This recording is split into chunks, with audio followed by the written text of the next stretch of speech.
Big Brother, mainstream media, government cover-ups. You want answers? Well, so does he. He's Alex Jones on the GCN Radio Network. And now, live from Austin, Texas, Alex Jones.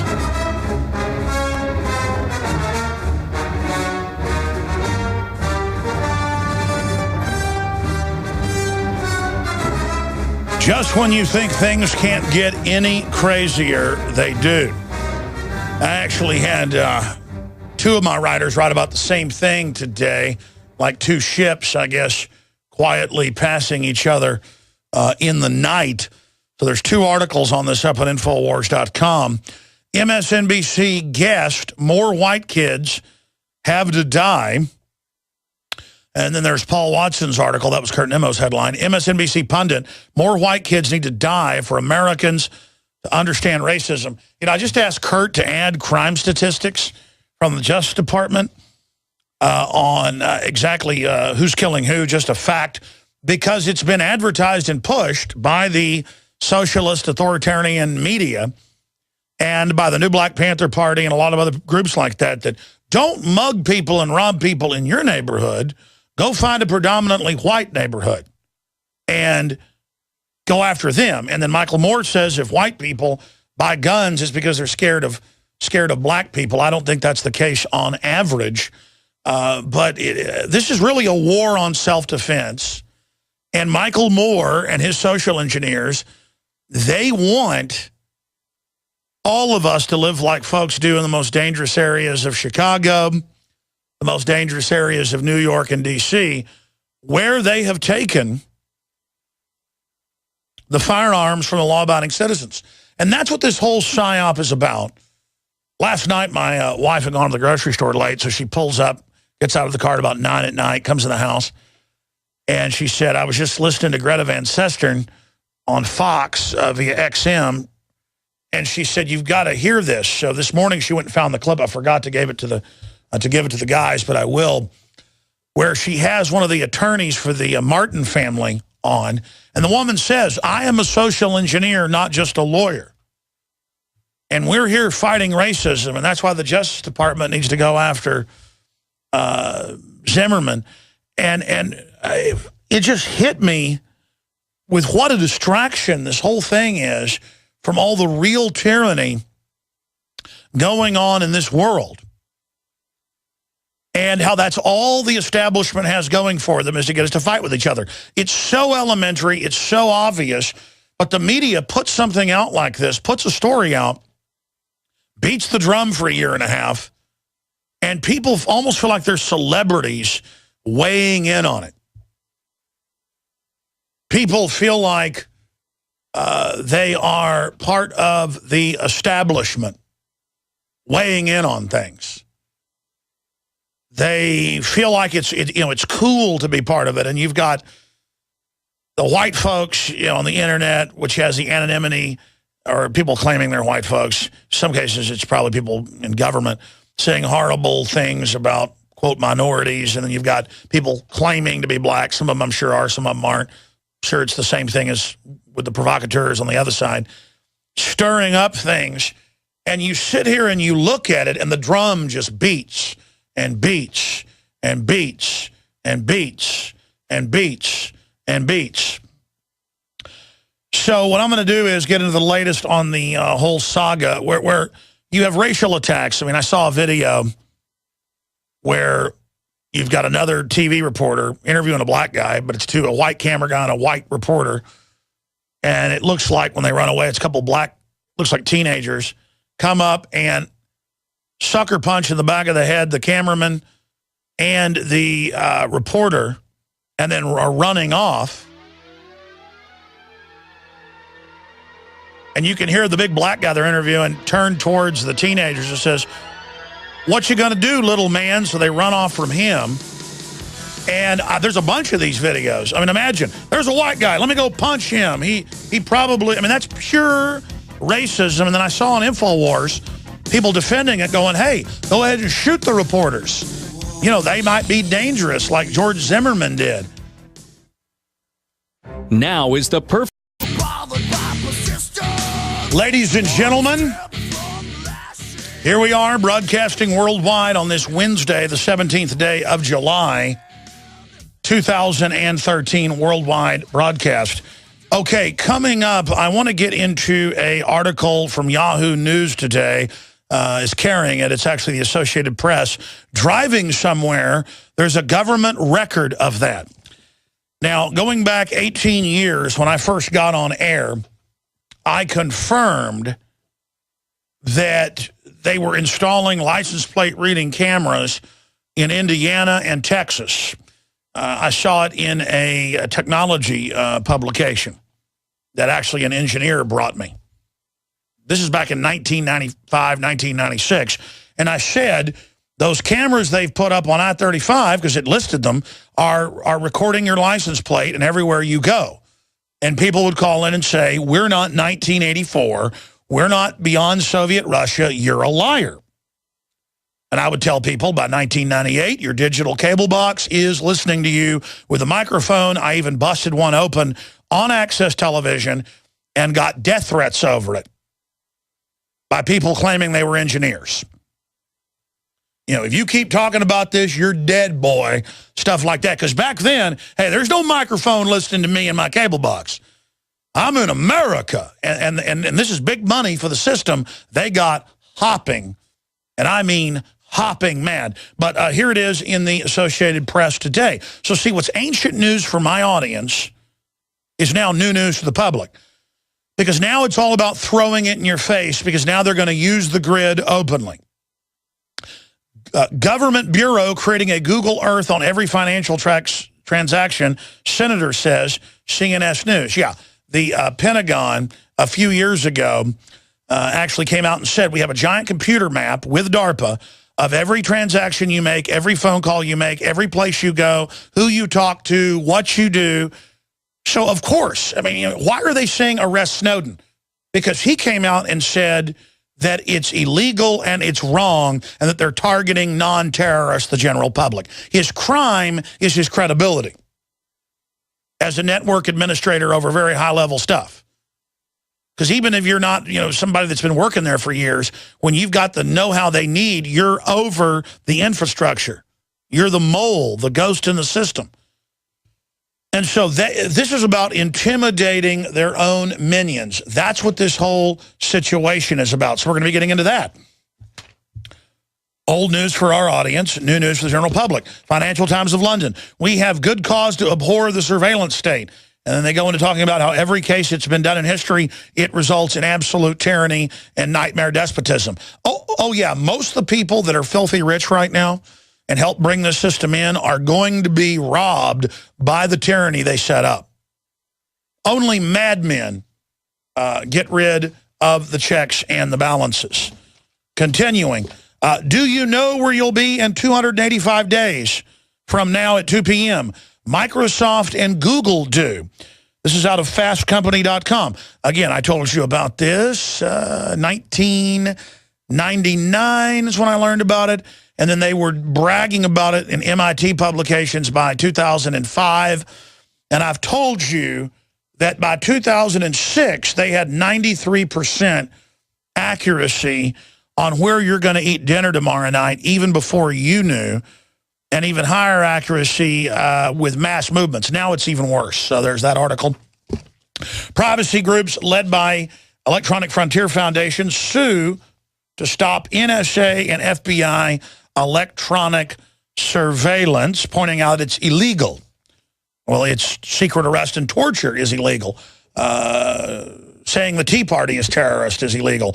Having the IRS tell churches what they can pray is illegal. And telling pro-lifers they can't demonstrate against abortions. This has been recorded. This has been in the news. You know, that's illegal. But you know, tell that to Adolf Hitler. Tell that to Julius Caesar. Tell that to Pol Pot. Tell that to Mao Zedong. Tell that to Kim Jong-un and Kim Jong-il and his daddy before him. They got the guns, you don't, you're a slave. That's why the globalists want our guns. That's why bipartisan they want our guns. That's why they're connecting gun ownership on CNN and MSNBC and Fox Sports to racism so that they can culturally get the minorities that are really the majority, and they're going to be a super majority within about a decade to think, I want to ban the guns. It's my civil right to have my guns taken. It's my civil right to kill my baby. It's my civil right to have free fluoride put in my water. It's my civil right. This is loving your servitude. This is how they bind it to that. If you don't let unlimited foreigners come in and be given government welfare as a stipend to help supplant jobs and drive down wages, you're a racist. If you don't like the health care bill written by insurance companies to not give pre-existing care, make poor people buy the care, have giant taxes on everybody's payroll, rip everybody off, but the mega rich that are exempt and Congress who's exempt, you're a racist. Yeah, everybody's been looking at their paycheck with that Obamacare money getting peeled off the top. Yeah. He's going to give you something free because he's a black man and he loves you. That's why all the big foreign banks funded him 2-to-1 against the ringer he was running against, Mittens Romney. That whole thing, ladies and gentlemen, was one big fix. People said, well, why weren't you for John McCain then? Why did you not go out against Obama 5 years ago? Because I knew they were all just globalists and they were going to put in who they wanted. He probably did get elected popularly. That's how this country works. That's why we're suckers. It's why we're becoming poor. It's why we're dying young. It's why the cancer rates are up and the IQs are dropping physically. Because we stopped being wily. We stopped not trusting the government. We stopped the common sense, folks. If you went back 100 years ago to the north, south, the east, the west, black, white, Asian, it didn't matter, and you said, let's trust the government, let's give them power, they're going to take care of us, people would laugh at you. Oh, the old-timers, they don't like to keep their money in a bank. Why? They don't trust it. And now you see them stealing people's bank accounts, bank fees, taking money out of people's accounts all over the world, looting the pension funds all over the world, and now it's accelerating here. And once they get their cashless society in place, then they can charge you $5 or whatever they want to use your own digital money. And that's the plan. And then they can track everywhere you go. And they can figure out what you've absolutely got to have. And they can find where you're getting money off the radar. Most people couldn't survive nowadays if they actually paid all the taxes. Most people couldn't survive the day if they weren't doing some underground work. And that's all going to be gotten rid of so they can have the post-industrial world and shut things down and make you live in a 200-square-foot coffin apartment. That's the plan, Jack, to make you poor so that you can be the ignorant food of the New World Order. When you look at what they've done to poor communities across the world, the globalists, how they make them dependent, how they break them down, how they break down the families. That is the group that's already been dominated and taken control of and enslaved that is then used as the political football fodder to then go out and be the political minions and the political foot soldiers of the collectivist hive Borg that seize control of the system. So I'm going to be getting into a little bit more on the NSA, and we're going to get into the U.S. Army on record being used to spy on anti-GMO activists. Now, why would the Army be involved in spying on health groups, anti-war groups, Tea Party groups? I mean, this has come out that the Army leaked it when they were told to go to Ron Paul rallies in Houston and Dallas, one of which I was speaking at. And in the training sheet and in the briefing, it said, don't let them know you're U.S. Army. They may kill you. Remember that? At an In the Fed rally 4 years ago? It's in my film, Obama Deception. Just 4.5 years ago. We show our rally up there. You can just pull up Army at Ron Paul rallies. And imagine the Army sitting there in a meeting with straight face going, don't let them know you're U.S. Army in plain clothes. They may attack you or try to kill you. Really, I think probably half the people of those rallies are probably active duty military. And that's why the military leaked that out of Camp Mabry, Austin, Texas, was because they're like, wow, this is crazy. Yes, this is authoritarianism. All of it. All of it you see is authoritarianism pointed at the American people. And the only way the globalists can win is playing us off against each other. So when I come back, I'm first going to get into the latest, now 4+ days into the verdict. And I've got stacks of news articles here where Hollywood hit by roaming band of robbers, police say. No connection to the Zimmerman, Trayvon Martin verdict. That's what the LA Times says. That'd be like if the sun came up and warmed the plants and made the plants grow, and they said it has no effect on the plant. I guess the UN already actually voted and said that the sun doesn't affect climate. So I guess it's true. The sun doesn't warm my skin, doesn't give me a sunburn, doesn't make the plants grow, doesn't make the water turn into vapor and then go up and form clouds because the UN said so. So I try to make satirical jokes, and then it's not satire. It's already happening. So all over the place, there are groups of black teens mainly with meth head type drooling anarchist, so-called anarchist in tow with them, beating people up, going into Walmarts, robbing people. This is a phenomenon all over the country, and the police always stand down because this is, again, a sacrament of the trendiness, preparing the race war. What does freedom mean to you? How about the... You know, there's another Bob Marley song that we play a clip of where he talks about they want us divided. They want us fighting with each other. They want us killing one another. And that's why when Malcolm X ceased to be a racist, saying that all whites were inherently bad people, because he traveled to Eastern Europe, he traveled to the Middle East, saw everybody living in peace together. Then he came back and preached against it and got assassinated. Same reason they killed Martin Luther King. The last thing the globalists want is for you to go off what somebody actually stands for and does. And think about it. The so-called liberal media and Al Sharpton and all these other racists, do you think them saying outrageous stuff on television is going to create more unity or less unity? Oh, it's going to unify the rabble under them. It's going to unify the black racist and the thug culture that is taking over the communities of this country, period. The thug life under that as a racial system. Just like the government funds Mecha and La Raza, and the Fortune 500 funds it, which are Hispanic Ku Klux Klan groups. Go read their writings. It's incredible. And just like the government gives attention and has been caught giving support to the white supremacist rabble, and then playing us off against each other. That is exactly what's going on. By the way, Jimmy Carter has come out, and this is in Politico. There's a video saying George Zimmerman jury was right. Well, I guess that's because he is a cracker butt. No, it's because he actually knows the law. Whether you love or hate Jimmy Carter, he always tries to be fair. And he's always been a big peacemaker with the only real accords with Israel and Egypt ever that we've seen. And no one can deny he's a real Christian and means well.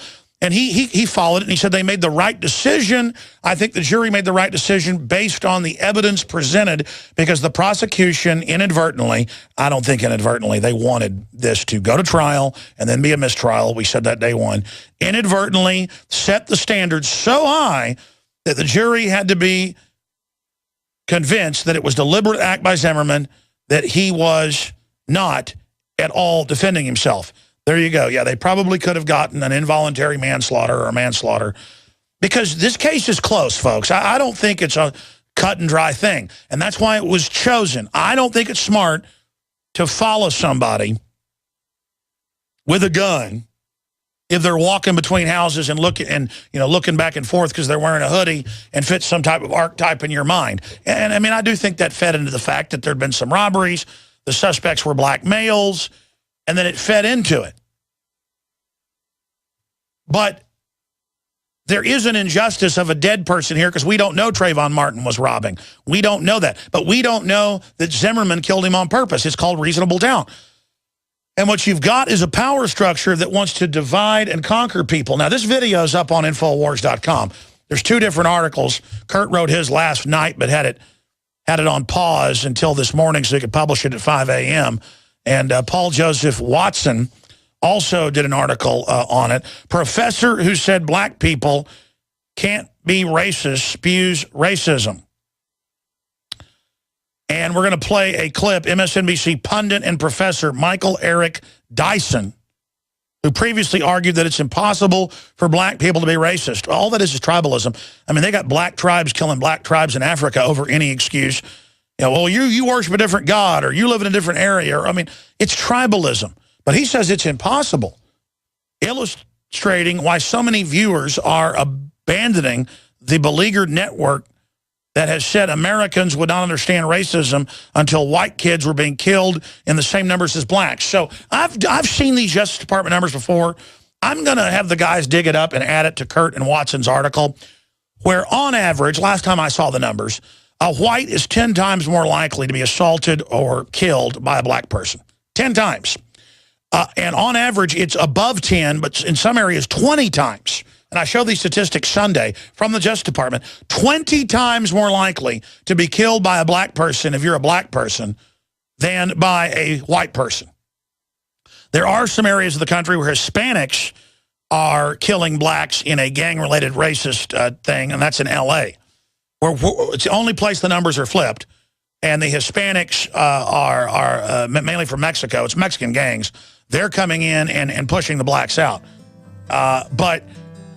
So I think whites do understand, sir, that the media has said whites are racist and bad, kill them, rob them, murder them, and then people actually don't feel like they're racist doing it. It becomes a good thing to do. That's like kill a commie for mommy, kill a cracker for daddy. You know, that's what's going on here. We're on. All right, coming up, ladies and gentlemen, after I finish up with the latest on the social engineering with the Trayvon Martin case, and I've got a bunch of clips I'm going to get to, FBI bars release of autopsy info for Boston bombing suspect's acquaintance. This is the guy they shot in the top of the head. He told family, the FBI is coming to kill me. He was obviously involved in the multinational counterterrorism operations with Tamerlan Zarnev, who it turned out was funded by the CIA. But they know the public doesn't know their head from a hole in the ground. We know there was a drill. We know there was patsies that were set up. The younger brother has now pled not guilty. And Rolling Stone has the headline, "The bomber just says he did it." Well, I hope they don't blow something up, cut my throat out, blame it on me, I plead not guilty, and then they just say that I'm guilty. See, there's an assault on juries. There's an assault on due process. I'm going to be getting to that. I'm going to be getting to Panama intercepts North Korean ship with suspected arms. I've got something I want to break down there. I want to break down real tragedies like 22 children die in India after eating school meal. I want to get into the latest on the NSA. I want to get into the latest just on a host of issues that are up on Infowars.com and Prisonplanet.com. But first, ladies and gentlemen, you've heard me talk a lot about the incredible longevity products, and we have them discounted at the lowest price you're going to find anywhere, and free shipping when you sign up with the auto ship system at InfoWarsHealth.com.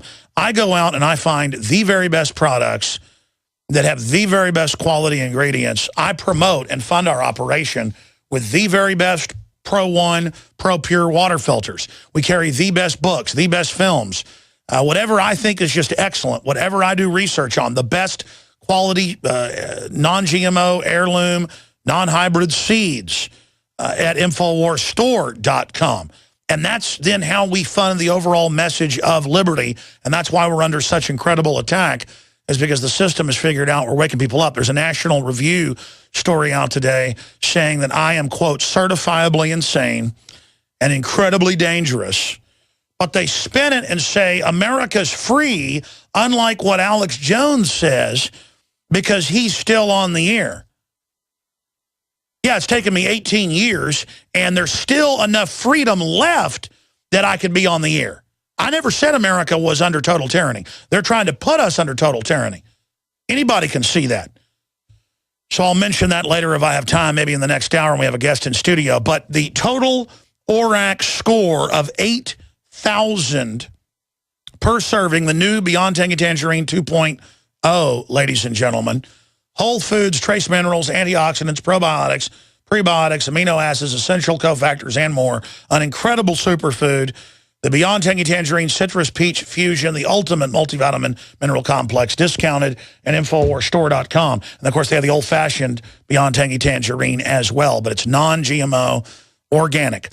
And now they have the Longevity Beyond Osteo FX, now in powder form. If you don't like drinking the incredible serum for your joints that so many NFL football players like Drew Pearson rave about and endorse. InfoWarsHealth.com. And there's also a toll-free number there at InfoWarsHealth.com if you want to call and have any of your questions answered, or if you need any help getting signed up there online for the auto ship.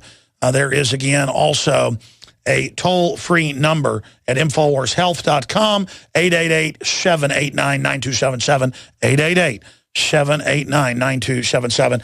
And you can also call our office. That's the InfoWars team there. You can call our office and order any of the books, the films, the documentaries, the T-shirts, the Pro One water filters, Pro Pure discount code water, get 10% off. 888-253-3139, 888-253-3139, and you're helping us continue our operation, but also expand in the face of the globalist. Because I'm not going to risk my life and not go 110%. So I want to commend and salute all of you that have made this broadcast possible, and the magazine and the films and everything we do that has the establishment right wing and the establishment left wing coming after us.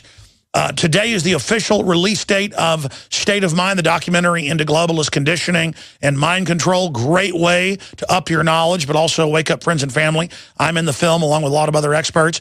And we will premiere the film for Prisonplanet.tv viewers and InfoWars Nightly News viewers tonight.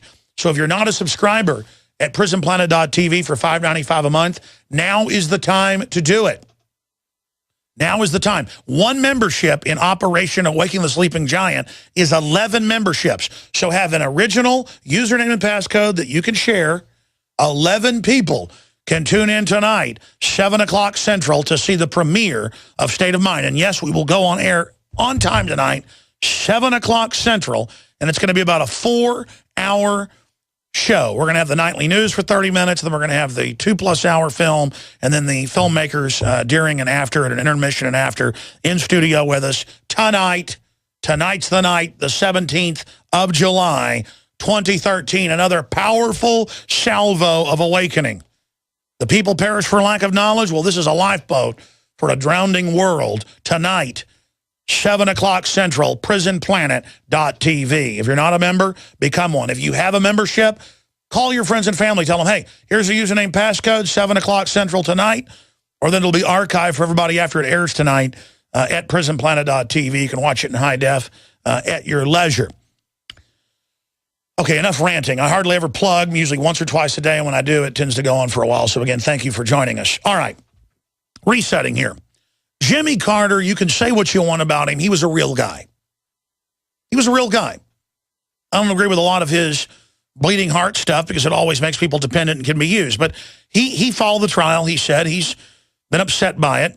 And he told WXIA-TV, there's a video of it up on Infowars.com. It's also on DrudgeReport.com. It's from Politico, where he says, I think they made the right decision because the prosecution inadvertently set the standard so high that the jury had to be convinced that it was a deliberate act by Zimmerman, that he was not at all defending himself and so forth. And if you know the law, that's how O.J. got off. And was it, a thing of anti-white, that he killed his white ex-wife? Many believed. No, white people didn't go, he's a racist, because he's white. And no, it's a crime of passion. A crime of passion. But regardless, they couldn't totally prove it. Even though it looked like he was guilty, you got to be sure, folks. There cannot be any reasonable doubt. Any reasonable doubt. That's our system. Hey, in North Korea, they don't have a trial, folks. You just disappear. And in other places, they have kangaroo courts where politically they decide what they want to do. And that's what this is all about, is social engineering. I've been saying it for a year and a half since this started. And one of Trayvon Martin's family's lawyers got up there and said, on Greta Van Sester, we're going to play a clip coming up, said that exact thing. And you can say what you want. I'm sure black people have gone through a lot of racism and discrimination and just uncomfortableness. I've said this many times.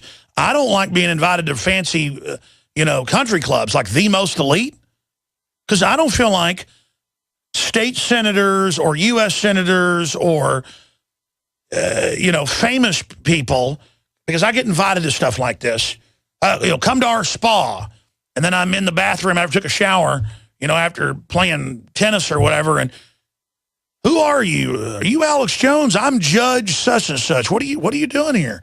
Who invited you here? Well, the such and such has invited me. We're just, here to play tennis and then eat dinner. Well, very nice to see you. It's so much what you call racism is just uncomfortableness. And the media is there trying to create that. Trying to make people where they don't feel like they're comfortable. I mean, if you go to some of these elite restaurants / speakeasies in Austin, because that's the trendy thing, is to go to a bar that's not licensed and they serve dinner. And anytime I go out with celebrities in Austin, when they come visit me, they want to go to one of these things in East Austin. And so you go and you knock on the door and they look at you and they bring you in. There's gourmet food and all this stuff. But people come over and go, Alex Jones, who let you in here? What I'm saying is it's like that if you go to some trendy black bar. You're probably going to have some racist black guys come over, even if 90% of people in there like you and think you're cool. There are going to be some racist in there. Again, they're tribalist or they're elitist or want to be elitist. It's like a club. Who was it said I wouldn't be part of any club that would have me? And then they come over. I mean, you could go to a redneck event, and if they don't know you, they're going to come over and say, who are you?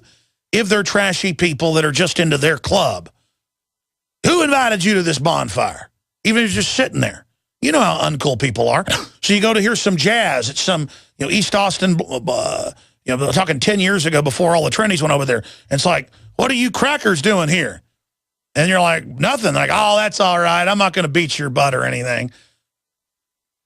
And then the reason I won't go to places like that is I'll say, oh, you are? Well, go ahead and try it. See, because that's my problem. I can't back off to anybody, folks.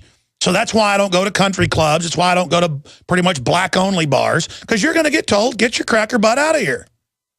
And you go to a country club, they're going to be like, who are you? Well, Alex Jones, why are you here?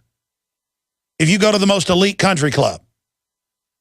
They'll kick anybody out because that's how they feel elitist. I'm explaining to you how the world really works if you haven't experienced this, okay? So they want us all uncomfortable. They want us all in our own groups, and it's a gang mentality. Al Sharpton and Jesse Jackson's not that bad compared to Al Sharpton. And Al Sharpton's not that bad compared to some of these Professor Michael Eric Dyson, who says blacks cannot be racist, we're perfect. And whites are inherently bad, and more white people need to die. And I'm like, excuse me? On average, it's 10-to-1 black-on-white crime in this country because it's advertised. Go out and knock a cracker over the head. I can play the clips of this stuff. And then so crackers go and get guns and start getting scared because there's a minority of blacks that are racist that go out and feed on white people. And then you've got Professor running around on MSNBC. I mean, my mom said she hadn't watched NBC in about a year. She turned it on. And my mom's what you'd call kind of a classical populist, liberal. She's changed over the years just seeing the extremism of the left. And she goes, I couldn't believe it. She said it was like the Twilight Zone. I know MSNBC is scientific cultural death, scientific cultural pollution. It is a weapon. It is an assault. And anytime I'm in L.A. or some liberal area and I'm in a minority-owned store, man, it's on, and the people are sitting there watching it, and it's just like, wow, this is not equality, folks. This is not coming together. This is going to create people segregating themselves. People segregate themselves. They segregate themselves, and it's everybody doing this, and this is by design because these political groups want these groups under them. So let's go to this clip that's up at Infowars.com. A professor who said black people can't be racist and then spews incredible racism. Here's the clip. As for Eric Holder, look, the reality is you got to act now. The president, you won the second term. You're in office. You are ensconced. Do something courageous, bold, and helpful, not only to African-American people, but to America. Because lest we do this, white Americans and others will feel that this was a justifiable verdict. This is how things happen. Not until and unless the number of white kids died that approximate the numbers of black and other kids who die, will America see it's beyond logic, it's beyond rationality, it's about let's get something done. I think the Attorney General will look at this, and I think it's time for him to there you go. Now, again, this is about making the whole world about race, too. I mean, it's a bunch of grandstanding, and the Attorney General came out and said, we're going to stand up against these guns. We're going to stand up. We're going to stand our ground. So now they're selling self-defense laws. By the way, statistics are out today. The Daily Caller has them. The Justice Department admits 2-to-1 in Florida, blacks stand their ground. When somebody's got a weapon, you got to have a weapon, coming at somebody to attack them, and they shoot them. You see, I want to arm the people in Mexico to defend themselves against the organized criminal government and the cartels. I want to arm black people in Chicago, New York, and D.C. And let me tell you, because we know what's happened when this has been done in other areas, the crime rate will go straight down. Let me tell you, if they had a city program to train Chicagoans, you could have public events with thousands out there, sign a waiver, do the training, you would see a massive crime reduction if especially law-abiding citizens, hard-working black folks in Chicago. It's the black areas that have the crime rate just off the charts, 500-plus dead a year, thousands wounded. If you armed the good citizens, because they follow the law and then don't have a gun, you would literally see those criminals, a bloodbath at first, and then crime rates plunge to almost nothing. It is a fact. This is not my opinion. The true racism is that black cities don't let black people have guns because the Democratic Party is the party of the Ku Klux Klan. I mean, that's a fact, ladies and gentlemen. These are Judas goats, just like Margaret Sanger said. She goes, we're going to go hire black leaders, pose as liberals to control these people. That's how we're going to get control and break up their families and social engineer them. Now, let's go to the next clip here. Here is another clip. This is Eric Holder saying we must stand our ground at the NAACP convention. This is the guy that ships guns into Mexico to blame the Second Amendment that has killed thousands of people. This is a guy that is absolutely cold-blooded, playing the race card, manipulating his would-be slaves at the NAACP. Here it is. We must stand our ground to ensure that our laws reduce violence and take a hard look at laws that contribute to more violence than they prevent. We must also seek a dialogue on attitudes about violence and disparities that are too commonly swept under the rug by honoring the finest traditions established by generations of NAACP leaders and other nonviolent advocates throughout history, and by paying tribute to the young man who lost his life here last year. The patron saint of disarming America. And so many others whose futures have been cut short. Well, this guy arms to the teeth with 7,000 armored vehicles, billions of rounds of ammo, in our streets, drones, NSA spying, government shipping narcotics into black areas. And we must do so by engaging with one another in a way that is at once peaceful, inclusive, respectful. You see, if Ron Paul, that's enough. Just get him off there. As we move, thank you. You know, Ron Paul gave speeches saying the CIA ships the drugs in. We need to abolish it and decriminalize so that it isn't a scourge in our inner cities. Can you imagine if they decriminalized drugs? It would take all the money out of it. It would really hurt the thug culture. Oh, but no. Holder's never going to come out and say the big banks ship drugs into the minority neighborhoods. No. He's not going to do anything real. He's going to sit up there and talk about he has to teach his son about racial profiling. Really, it turns out they've searched more whites without warrants than blacks in New York. It's up to like 1 million a year. What about everybody getting their Bill of Rights? What about everybody getting their Constitution? Oh, well, don't worry. We don't profile anybody. Everybody's a slave. Everybody loses their rights. Don't throw away left. Now, I want to go to this clip of Jasmine Rand on Fox News last night. She said it a bunch of times. that I'm a social engineer, and we're going to change the culture, and that's what this trial is about.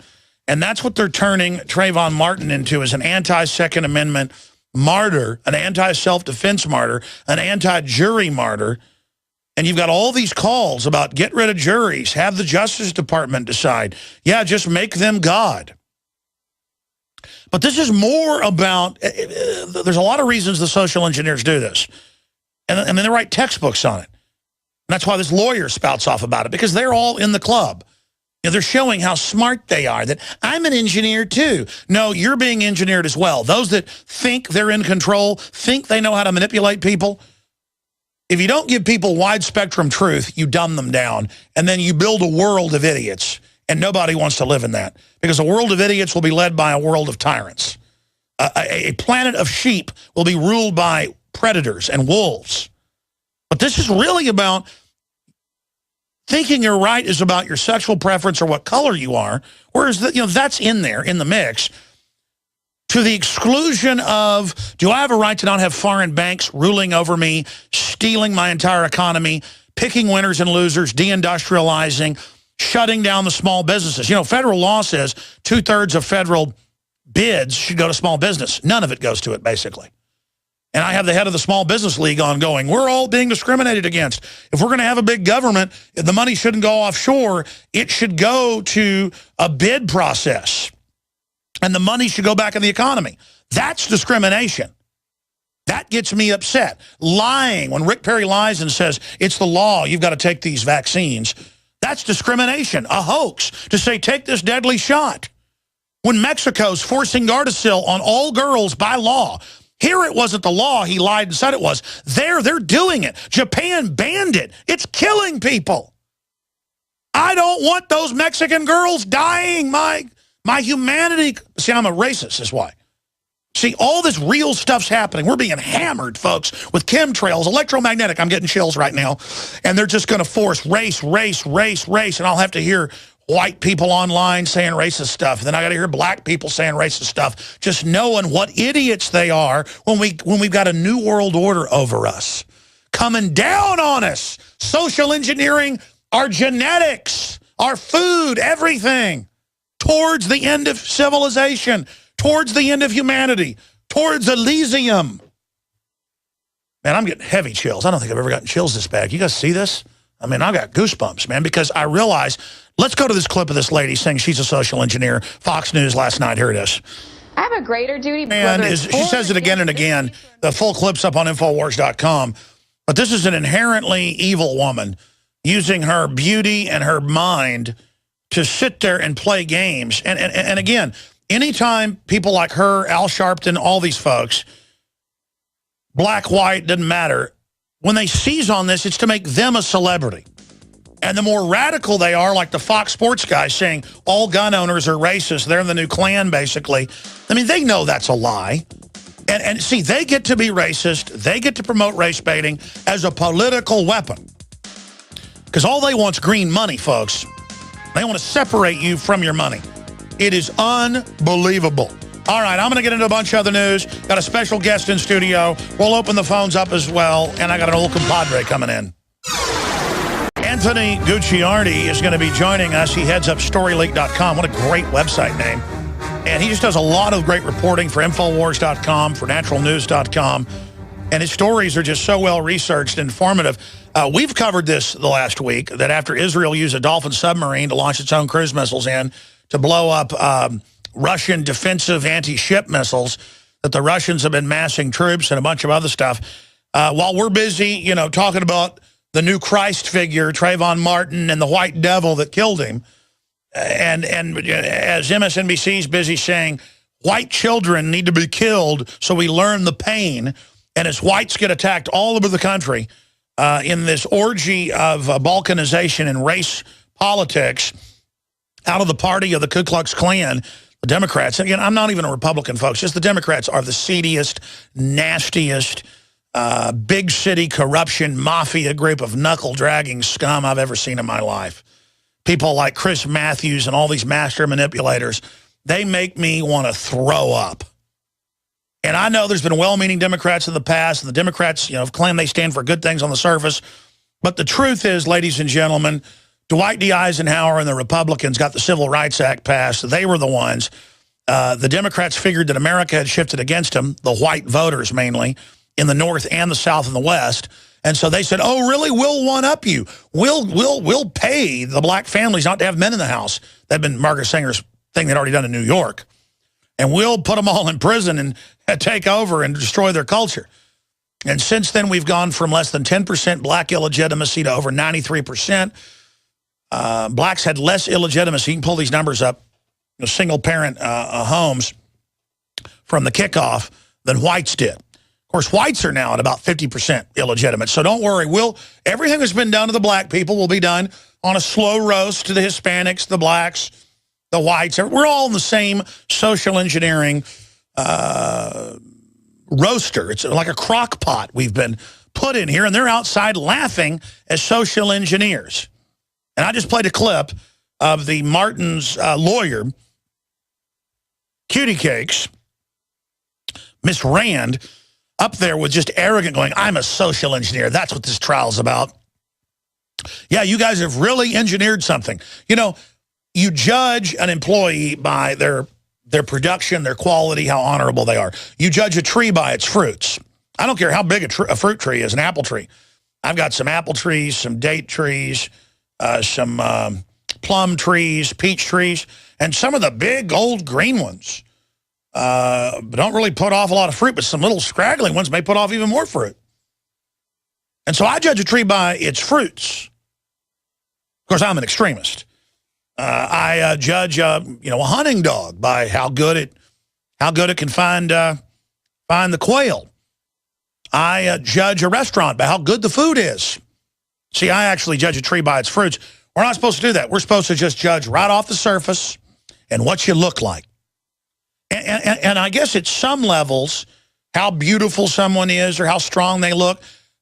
At a certain point, I guess when I was like 18 years old, I'd go off how a woman looked, 100%.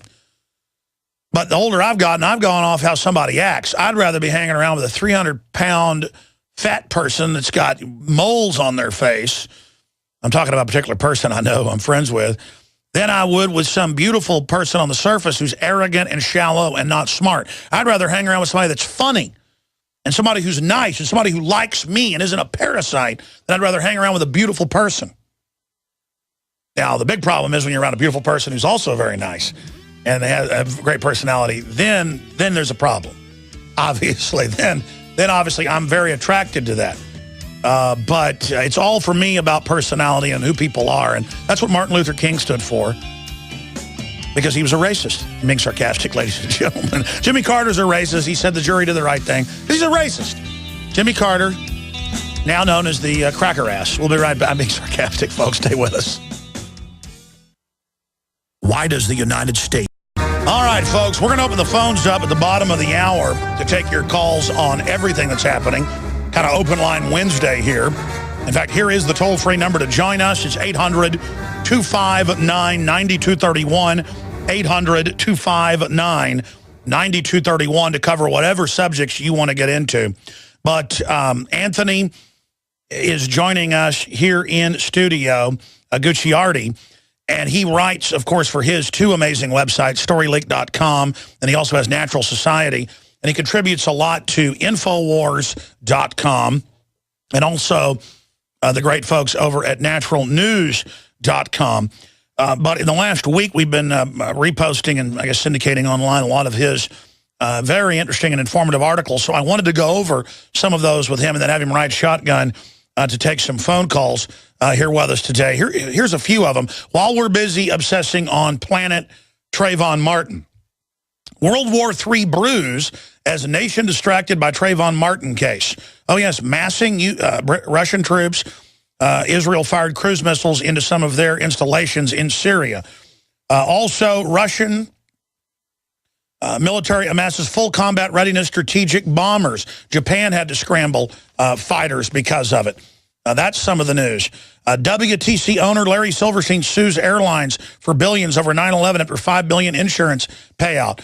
And then the main reason I wanted to get him on, report GMO activist and independent scientist targeted by military. And I covered this 4 years ago when the Army leaked it, that Ron Paul at his In the Fed rallies, including an In the Fed rally I had in Dallas, the Army was there in plain clothes, and it said, don't let them know you're there. They may attack you or kill you. And, of course, Michael Moore, who I'm not a big fan of, but in his Fahrenheit 9/11, he showed what had already been in the news in Houston. The Army was going to milquetoast peace groups who were baking cookies. And it showed this completely non-threatening group. They had the Army and they had police infiltrating them. Totally illegal, folks. But you have domestic CIA propaganda. You have all this stuff going on, but nobody watching the big corrupt government. So we're going to be going over all of that today. But first, Anthony, because you brought this up, what is your take on the whole saga? And now MSNBC host saying white children need to be killed to show them our pain. Yeah, we could have like human sacrifice again. Like if that's an idea, not just pay indulgences of carbon taxes to Obama and Al Gore to drive cars, but we could actually have federal sacrifices of white children. Maybe feed them into wood chippers up on the Rose Garden lawn, and then Al Sharpton can maybe pull a lever, or maybe this professor, and then we could just throw white babies in. Like one of the new Black Panther Party guys said one time, he said we should kill the white babies and kill the white women because of the military manufacturing center. So what do you say about that? Well, I mean, in your inherent white devilness. Yeah, well, definitely. I mean, on Twitter, the rioters say basically kill all white folks. So, I mean, maybe we should have a Times Square type of rally where we just hang all white people. I mean, that's what they want. MSNBC says we need more white children to die to fully understand this.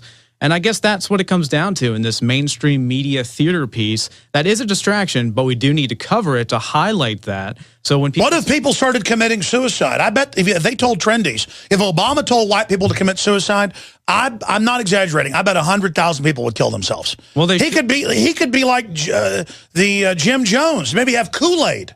Well, I think, it's white guilt. Maybe they should kill themselves for doing nothing to anybody. I mean, Zimmerman isn't even white to begin with, and that's a whole nother topic. It's like Kim Jong-un. Right. It's, maybe he's a North Korean spy. Maybe, apparently. But notice also when the lawyers go on Piers Morgan and everything, they actually absolutely dominate him because they have no actual talking points or logic whatsoever. But the fact of the matter is, again, it is a distraction first and foremost. While we have World War III brewing or already commencing in Russia with 160,000 troops in full combat readiness. But Russia is crackers too. Kill them. Oh, everybody needs to die. They should all kill themselves. Everybody needs to die, besides, obviously, Trayvon Martin. So, but bottom line is that, as you would say, Israel went in and blew up the Russian missiles in Syria.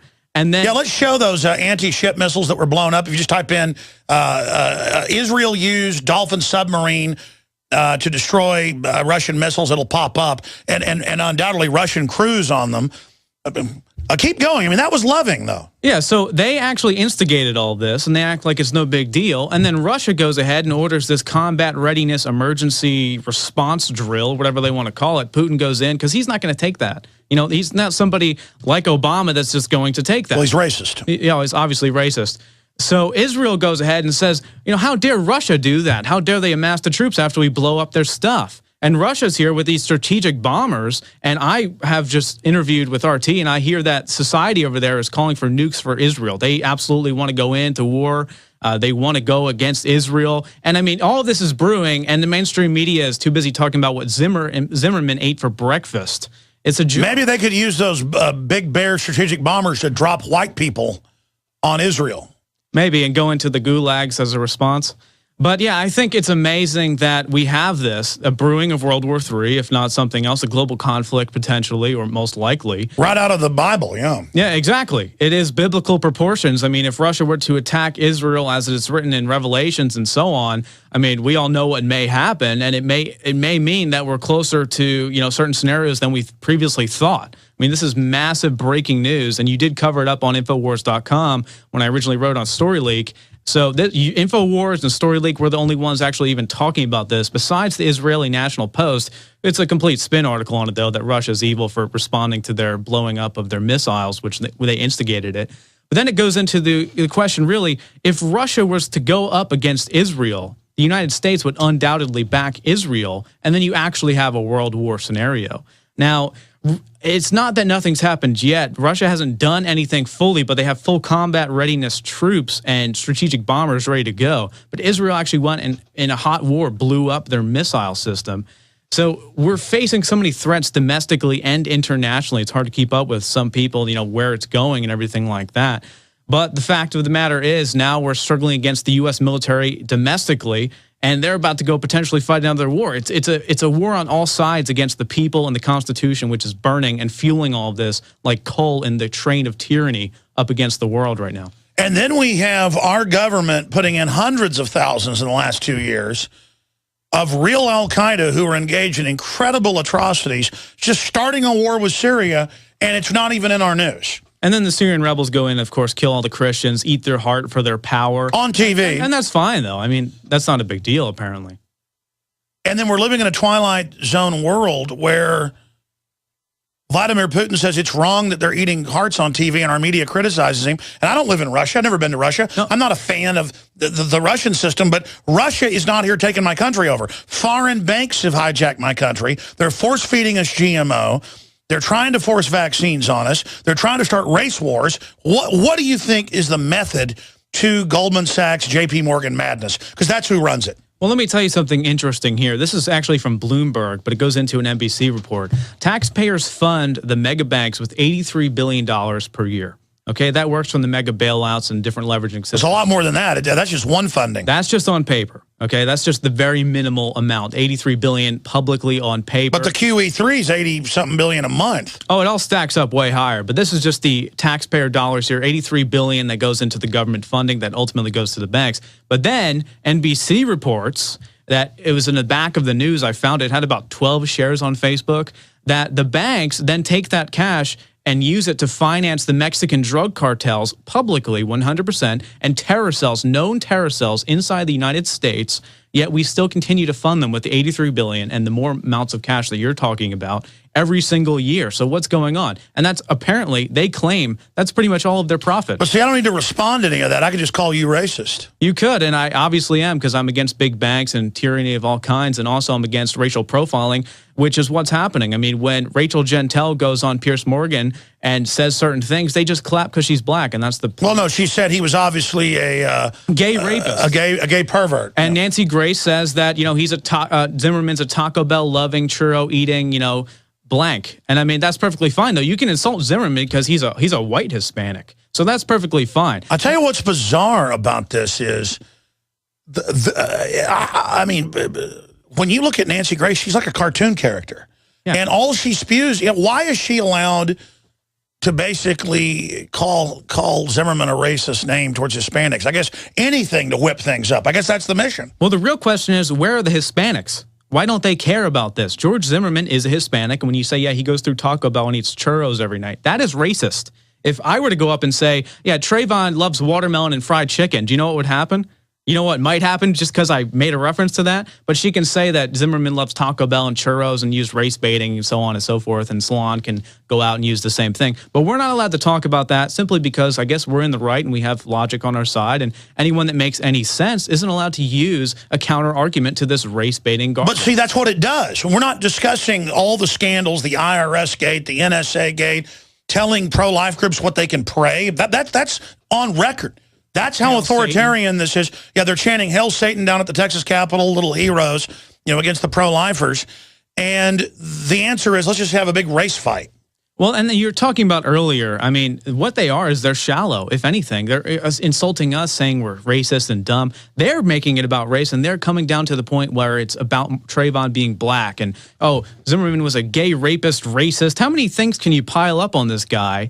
And then they go out and insult the gay community. Everyone's all concerned about being politically correct. They're the most politically incorrect. Well, the politically correct are the only ones that can do whatever they want. Exactly. That's the rule. It's like an animal farm where, 4 legs good, 2 legs bad. It then becomes 4 legs good, 2 legs good. And then it becomes 4 legs good, 2 legs better. Then it becomes, again, 2 legs good, 4 legs bad. And the pigs are all now walking around on 2 feet. It's the same thing. That's all they've got. We'll be right back to get into the World War III scenario and so much more on your phone calls. Hi. Ladies and gentlemen, we are back with Anthony Gucciardi. And he's got a great news website that I just follow every day, storyleak.com. Link to it up on Infowars.com.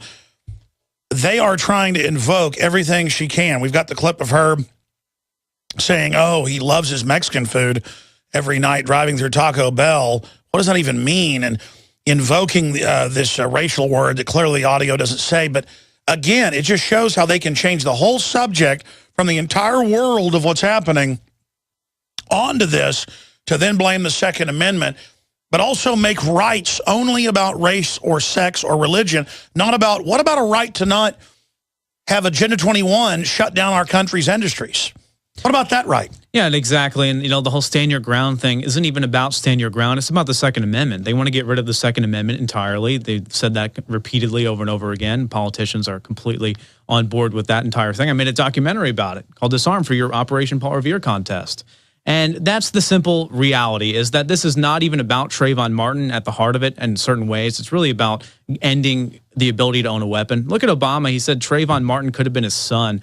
Well, I think the media used the 12-year-old Trayvon Martin, but if you look at the actual 17-year-old Trayvon Martin, if that was Obama's son, there's definitely something wrong there, no question.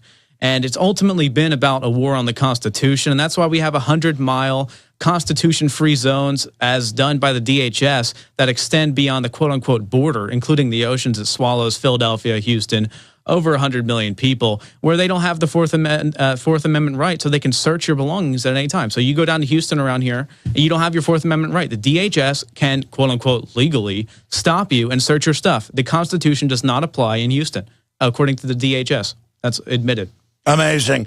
I want to shift gears to Rolling Stone Boston bomber cover sparks outrage. That's from the London Telegraph. And it says that Zohar Zarnev has been featured on the front cover of Rolling Stone magazine, sparking an outcry on social media that they're implying that he's a hero. Well, that's not even the big issue for me. It's that it says the bomber. The bomber. This guy's pled not guilty. They're on tape going, don't shoot, we didn't do it. They clearly wanted to kill the other brother. They've shot the friend in the top of the head. FBI agents involved have been falling out of helicopters. We know there was a drill. And his brother was working for the CIA. This has all come out. And then I've got a clip coming up after the break where the Five last Friday said anybody that says free him or investigate, he's innocent, because they're acting like people are saying free him, he's a hero. No, the group saying free him are our listeners who've done the research. I've been contacted by their lawyers. They're trying to get a hold of him. I mean, it's clear he is a patsy. They shot that boat up trying to kill him. And then the media got cameras on it so they couldn't. He got out and there was 500 bullet holes or more in it. And then he's suddenly talking next, his throat's cut out. But who knows what he's going through. And he says not guilty. And it's like, how dare him try to get a free trial? What do you think's going on with this? Okay, here's the reality of this 100%. And I was right with you from day one covering the Boston bombings, up all night, literally 2 nights in a row covering this stuff. Because I find that when you watch the news at 2 a.m., you get the real information. And that's the bottom line. But the fact is they're using Zarnev to basically go after this anti-hero. And sure, they're putting it on the cover, and that is encouraging more people to go and kill people. But like you said, the main thing is that when they locked down Boston, and I had readers actually sending me live feeds of troops coming into their house and stuff like that. When they locked down Boston and went on this witch hunt for the brothers, what happened was people actually started cheering the abandonment of the legal system, the abandonment of the Constitution, and that's exactly what they want. And Politico says now that's a routine thing, that cities will routinely be shut down now to search for terrorists.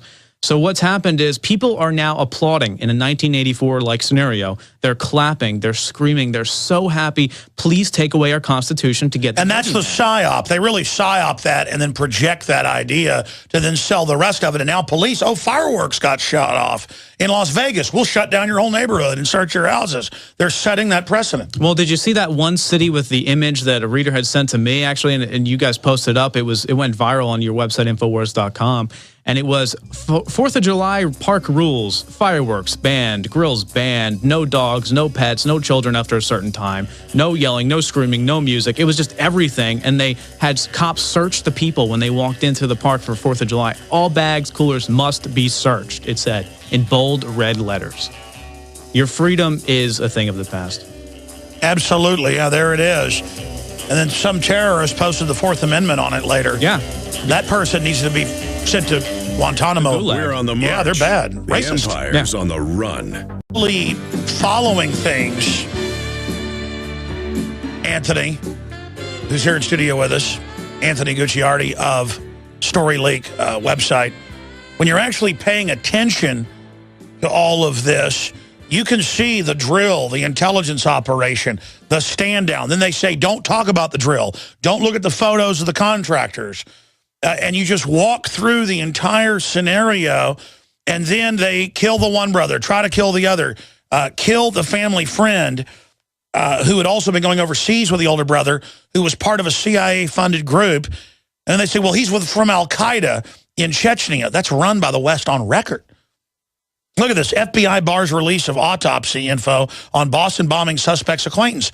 They go to his house. They shoot him in the top of the head. They lie and say he attacked him. Later, they admit he didn't attack him.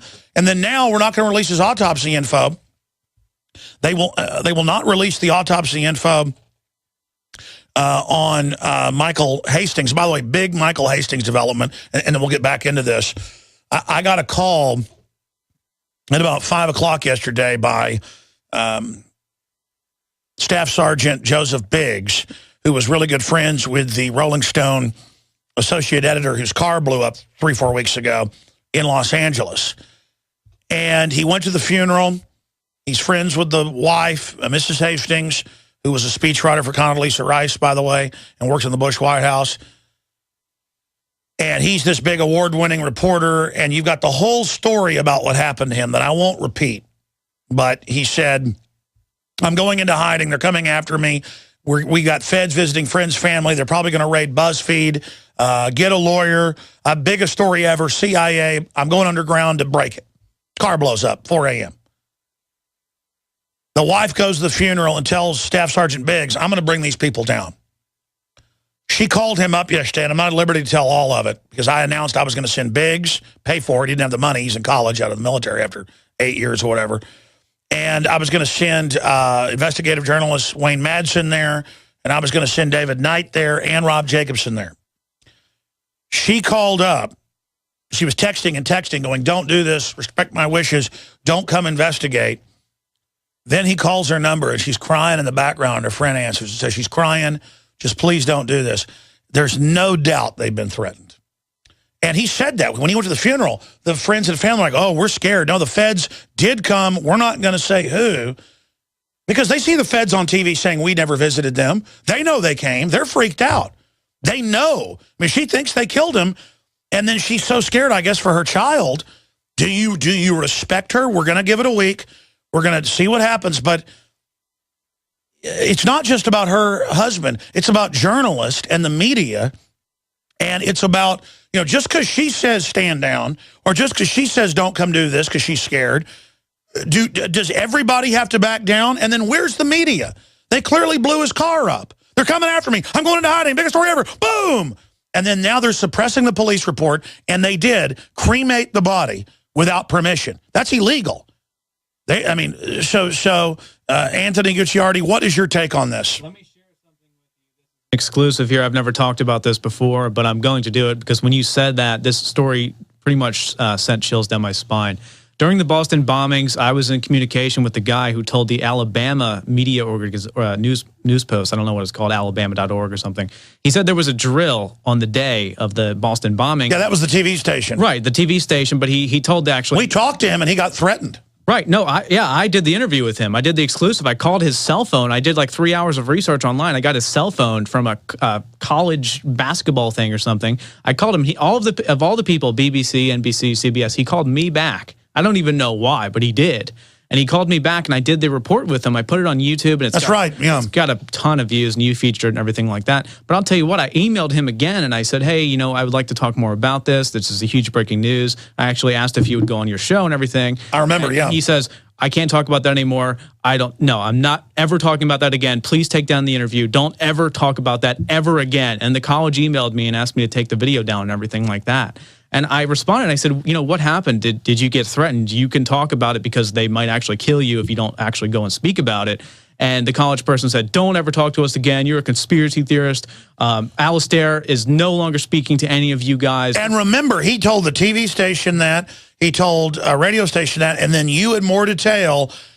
And he obviously got threatened. He obviously got threatened. And what's amazing is he wasn't some conspiracy theorist, as they would have you believe. He said that he was so happy there was bomb-sniffing dogs there and everything and violating the Constitution because he wanted to catch the terrorists. And we now know there was a drill before that day, and they had one planned also where a patriot group was going to bomb it. Exactly, and that's one of the things I covered, too, from the Boston Globe. In the back of the paper, I found it had one Facebook share. None of these things are ever shared, or no one talks about it. They had a fake group called Free American Citizens, I believe it was. Nothing worse than them. And they were supposed to blow up the whole entire thing and kill everybody, and they were going to run multiple drills of that exact scenario. They were going to use backpacks with amateur explosives to kill everyone. And then I literally say that. I say, this is from the Boston Globe. You put it on Infowars.com, and people trash us and say that we're talking about drills that don't exist. But it turns out they did a drill of the Boston Marathon bomb 2 years before. They were doing drills before of it being bombed, and then now we learned there was the Patriot Group. That's if they got caught, they were going to run with that as the cover. It's always the same story. And everything was leading up to a right-wing extremist group. Remember, they had the guy at the courthouse. It's him. We were right. Yep. And then all of a sudden, they surround it with armored vehicles. And so they could sneak the guy out and go, that's not it, we're going with another plan. And the CNN then they fish Saudis out of the river. And the CNN analyst on that day said it has to be a right-wing extremist. Everything was set to the point to where it was going to be blamed on a right-wing extremist. How mad do you think we are? How mad do you think the globalists are going to get if we continue to expose them? They are going to lose, ultimately. I mean, teaming up and coming together, these alternative news sources like we've never seen before, no bickering, no wasting time, infighting garbage. We're coming together, we're just blasting them. I mean, we're hitting them like a train right now. I mean, they can't even handle it. The mainstream media is so irrelevant. How mad do you think they are when what we call the Kraken? In fact, will you hand me that, Anthony, right there of that painting? I've never shown this on air before, and I apologize. Since I'm going to bring this up now for TV viewers, this is the Kraken, ladies and gentlemen, sent to us by an artist because I dubbed Dan Badandi, our East Coast reporter, as the Kraken in Clash of the Titans. They say, release the Kraken. When he went and took over 3 press conferences, they had Secret Service come on video and threaten him. He said, I'm not afraid, and didn't back off. How angry do you think the globalists are that we absolutely took that over from them? Probably about as angry as that loser kid who screamed at Dan for actually trying to go and reporting something that was real. But I think Dan did an awesome job on that, and a lot of exclusive information that we've never otherwise would have known if he didn't go out there. And it's sad, though. Think about this. Dan of Infowars was the only guy to ask any real questions. If we didn't have Infowars, if we didn't have other alternative news groups, where would we be? Oh, no, the FBI pointed their fingers at over 100 reporters and said, you don't look at anything else. And you know what? They did what they were told. They all do. No one's covering Hastings. I mean, this is crazy. Thank God we're still alive, though. Well, let me tell you something. I've been on mainstream media before, and it is literally all scripted. They'd sit down. I came in here. We came right in. We talked. We didn't even talk really about what we're going to talk about. It's just all boom, boom, boom, you know. Mainstream media, they'll sit you down and say, what are you going to talk about? Okay, specifically, what points are you going to talk about? And if they don't like something, no, we're not going to talk about that. Or oh, yeah. Cut you off air like they did with Pierce on You. They'll cut you off air if you're not following the script, if you're not following the monologue of BS and garbage and spewing, you know, illiterate dogma, then you're off the air, period. And they're not going to have you back on. Even though the ratings are super good and people want real information, which they do crave, and that's why we have record views of all these mainstream alternative news sites and the mainstream media. Yeah. According to Gallup, the trust is pretty much dead, and the viewership is dying. No one watches it. So what do you expect to happen? Now they're going to go from propaganda power, and they admit the CIA is operating domestically with brainwashing now, just repealed that law. It was already dead. What are they going to do, though, as everyone knows that literally foreign offshore banks run the country. They run the paramilitary hit teams. They run the drugs. They run the white slavery. They run the snuff films, all on record, every horrible vice, and they are terrorists. I mean, what's going to happen as we all now, I guess they think they're going to go directly to troops.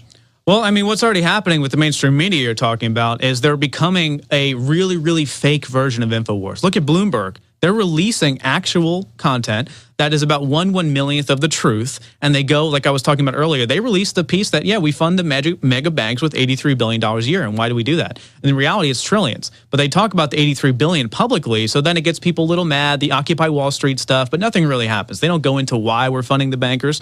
They don't go into the Federal Reserve System. They don't go into eugenics, which happened to sterilize 60,000 people from 1929 to about I believe it was the... And that's all whitewashed, too. They just came out in California still doing it. Yeah, so it all happens anyway. It's also the GMOs and everything, which we could talk about. But the fact of the matter is they're becoming a light, fake, phony version of the alternative news, but it's not going to work. Everyone can see that it's That's right. We forced them now into disclosure, 15 years after. Okay, we license plate scan you everywhere. Okay, well, there's a few cancer viruses in that shot. Big deal. Breaking news. Dun, dun, Pulitzer Prize. Dun, dun, dun. Yeah, they get a Pulitzer Prize. They get massive views and traffic because some people who don't understand anything, they're like, holy, this is amazing. This is going on now. Alex, why aren't you covering license plate readers? Yeah, exactly. What do you think reads you in a toll road, lady? Yeah. Exactly, and then also the WikiLeaks stuff, they'll cover it like 20 years after it's happened, and yeah, sure, some of the politicians are corrupt. Oh, sure, Kissinger wanted to overthrow America, get rid of the Bill of Rights, big deal. Maybe we should, it's racist. And also, they cover certain things specifically after you force them to do it on Infowars, and I come over. Or Drudge. Yeah, well, Drudge is an awesome way, too. For example, the girl that was harassed and literally beaten by the 6 alcohol agents, what a useful job, of the state. For buying water? For buying water. She went, and I covered that because I found it on this random blog, and I said, is this true? And I looked it up, and it was actually sourced from mainstream media, and this was old news. No one had talked to it at all. I covered it. You guys posted it. Gets up on, I guess it was Drudge, and then everyone's talking about it. It's on every single talk show. I was listening to Austin radio the other day, and they were talking about it. We are literally... Oh, no. So many mornings I tune into local radio, and they're covering my stories. And they don't ever our story. Credit. No credit. No credit. At all. I know how that feels. No one ever credits you because they want to act like, oh, the mainstream media is hip and relevant. Right, guys? We can make interesting news too, but they steal all their news and then they put a spin on it. They said, oh, it was these liberal alcohol agents that go and attack this conservative girl. Where are you getting that from? It's tyranny all around. See, they have to make it, it's the same thing, left, right, or black, white. It's always about dividing. Like, this happened bad because they're part of the bad group. And they don't even use words anymore. It's just all, the Listen, media. the same alcohol cops in the same state went after that black rapper. I forget his name. We had him on. Yeah. And he was buying the Arnold Palmer tea. And they did the same deal. The truth is they just do that. They just have nothing else to do. They said there were 6 of them. 6 federal, I guess it was state actually. State alcohol cups. State alcohol, but it sounds... Yeah, they sell the alcohol there. Yeah, so they sit around, 6 of them at this place, like a convenience store, and they have nothing better to do. The girl was in her car, and they bashed her window in and started just assaulting her and just like freaking out. Why not? And then she says, hey, wait a minute. Let me roll down my window. They arrest her, and they charge her with 2 felonies, assaulting a police officer and something else. I think she should be given the death penalty. She should be killed. And what happened is, ultimately, someone reasonable in the government went and said, hey, this is... The prosecutor. Yeah, but the alcohol agent said, no, she still should be hit with those 2 felonies. They are ruthless. They don't give a crap. And police officers email me... No, wait a minute. They care. They care. I mean, they care because they want to hurt her. It's not just they don't care. No. They want to hurt her and put her in prison for life. They want to ruin her life for buying LaCroix water to go for a fundraiser for disabled kids. Yeah. How dare her, scum? Well, you know what it really is, and not all cops are bad. We know that, yes. But the fact is, I get a lot of emails and news tips that steroid use and all these drugs are just rampant in the police force and these agents and everything like that. And they're just dosing up 10 times the amount that even bodybuilders do. So, I mean, they're just going into complete rage, going crazy. You know what happens to your mind from a health perspective when you do that? It just completely makes you insane. Like, literally. When I start exercising a lot, I get more aggressive naturally. I couldn't imagine taking that stuff. Imagine that times 1,000. I mean, people have been on steroids for various reasons, maybe health reasons. They might know what we're talking about. You know, the prescribed. Anabolic, yeah. Exactly.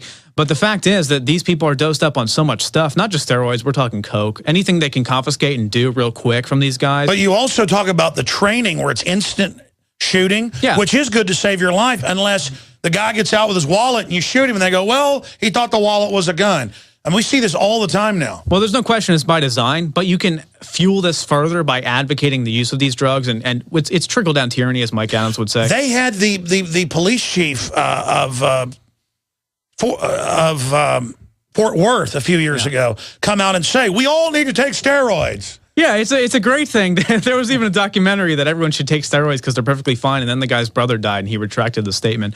But, I mean, it's amazing how the advocacy is basically do anything that's great for you. You are God. You are amazing, and the government is the only thing that's hard. Well, that's the thing. Everybody I know basically goes to the doctor now, and they go, you know what you need is a bunch of steroids. Or hormones. You got to get synthetic hormones, and then they turn insane and go crazy, and then what do? You put them on SSRIs. It's a whole entire system that you can go to the government as your dad. You want some birth control? Pay for me, please. Let me go out and have promiscuous sex with whoever I want. The government will take care of me. If I don't want the kid, get rid of it. Or if I'm feeling bad, I'll go to the pharmaceutical companies and free healthcare for everyone, free chemo. It's a whole system. The government is your dad. You need anything. More and more, Big Brother is your big brother. Because it's a takeover. Let's go to some calls. I don't want to get into the military being used on groups that are investigating GMOs with Anthony Gucciardi here in studio. I'm Alex Jones, your host. So let's jam in a call right now. Robert, you're on the air. Welcome, sir. Hey, Alex. God bless you, brother. I know time's money, and I got a couple of points I want to make. I want you to set up a button on your website for donations. Pick some categories up, Alex. Where I think we have one, but I always forget to tell my guys, I don't think it even goes to a real PayPal link. So much of it, we're busy just covering the news that we don't even get into stuff like that. But yes, I will have that looked at, and we'll put one up there. Thank you for that's a nice idea, caller. Go ahead. Money is how we fight what's going on. And there's so many people out here like myself that, what do we do? What do we do? We can send you money. If we can't use your products, I don't feel like, what to do with them, we can always send money. Well, unfortunately, sir, your phone is breaking up, but it cost a lot to run this operation. I'm spending everything and even money I saved in a full expansion to just really try to go after the globalists, because I know that there's no future if we don't beat these people. Well, I was going to say also, buy the magazine if you want. I mean, some of my articles have been featured in there. I get the magazine. It's really good. By the way, we sell this at cost. So this is something that's purely meant, a big color glossy magazine to wake people up. Plus, this current July issue has 10 bumper stickers in it. Yeah, it's a great magazine, though. Like I said, a bunch of my articles are in there, and I read every month. So purchase that if you want to help them out as well. Spread the word. Well, they're all over Austin, too. We put a lot of them on the street here. I see them everywhere. Everybody's reading them. Absolutely. I'm walking in restaurants and stuff. People are reading them almost everywhere I go. It's really having an effect. Okay, sorry, caller. I wanted to talk to you, but your phone dropped out. We don't screen your calls. The guy's like, I want to give you money. And I'm like, click, okay. Get out here. Folks, we got a lot of great products, books, videos, you name it. Things that support you, things that support us. Win, win, win. We got the Beyond Tangy Tangerine 2.0 that is now available at InfoWarsHealth.com. We've got the Pro Pure water filtration systems. That purchase supports our broadcast. But most importantly, it gets you to not drink all the poison they're putting in the tap water. We'll be back with more of your phone calls straight ahead. Stay with us. What does freedom mean to you? How about the freedom to take control of your... I'm actually glad that the mainstream media, Anthony, is really starting to finally cover that there's license plate scanning cameras up everywhere. They're tracking everything we're doing. But people are now starting to say, hey, I want that for my trial, or I want to use that to prove I haven't done something. And they're like, oh, no, that's not for you. So it just shows how it's a totally rigged system. And we're now learning how hopelessly corrupt the system is. Do you think they'll get away with it?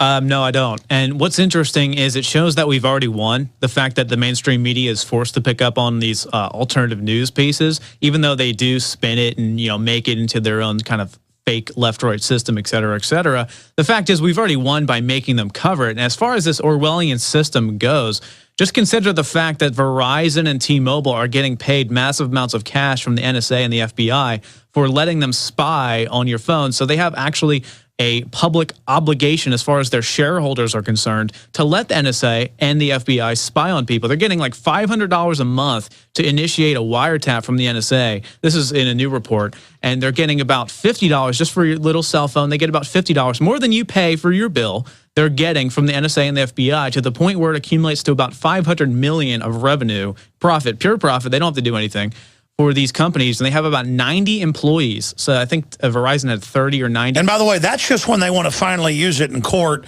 or something. They're already spying on everything. Then they get the official FISA roving, mass wiretap when they go to the next level. Sure, but this is a pure profit motivation to spy on people. But also, yeah, they go directly to the servers for all this kind of stuff. And there's and they've been paid billions a year to put the grids in the buildings. Let's go to a call here. Alan in Delaware, thanks for holding. You're on the air.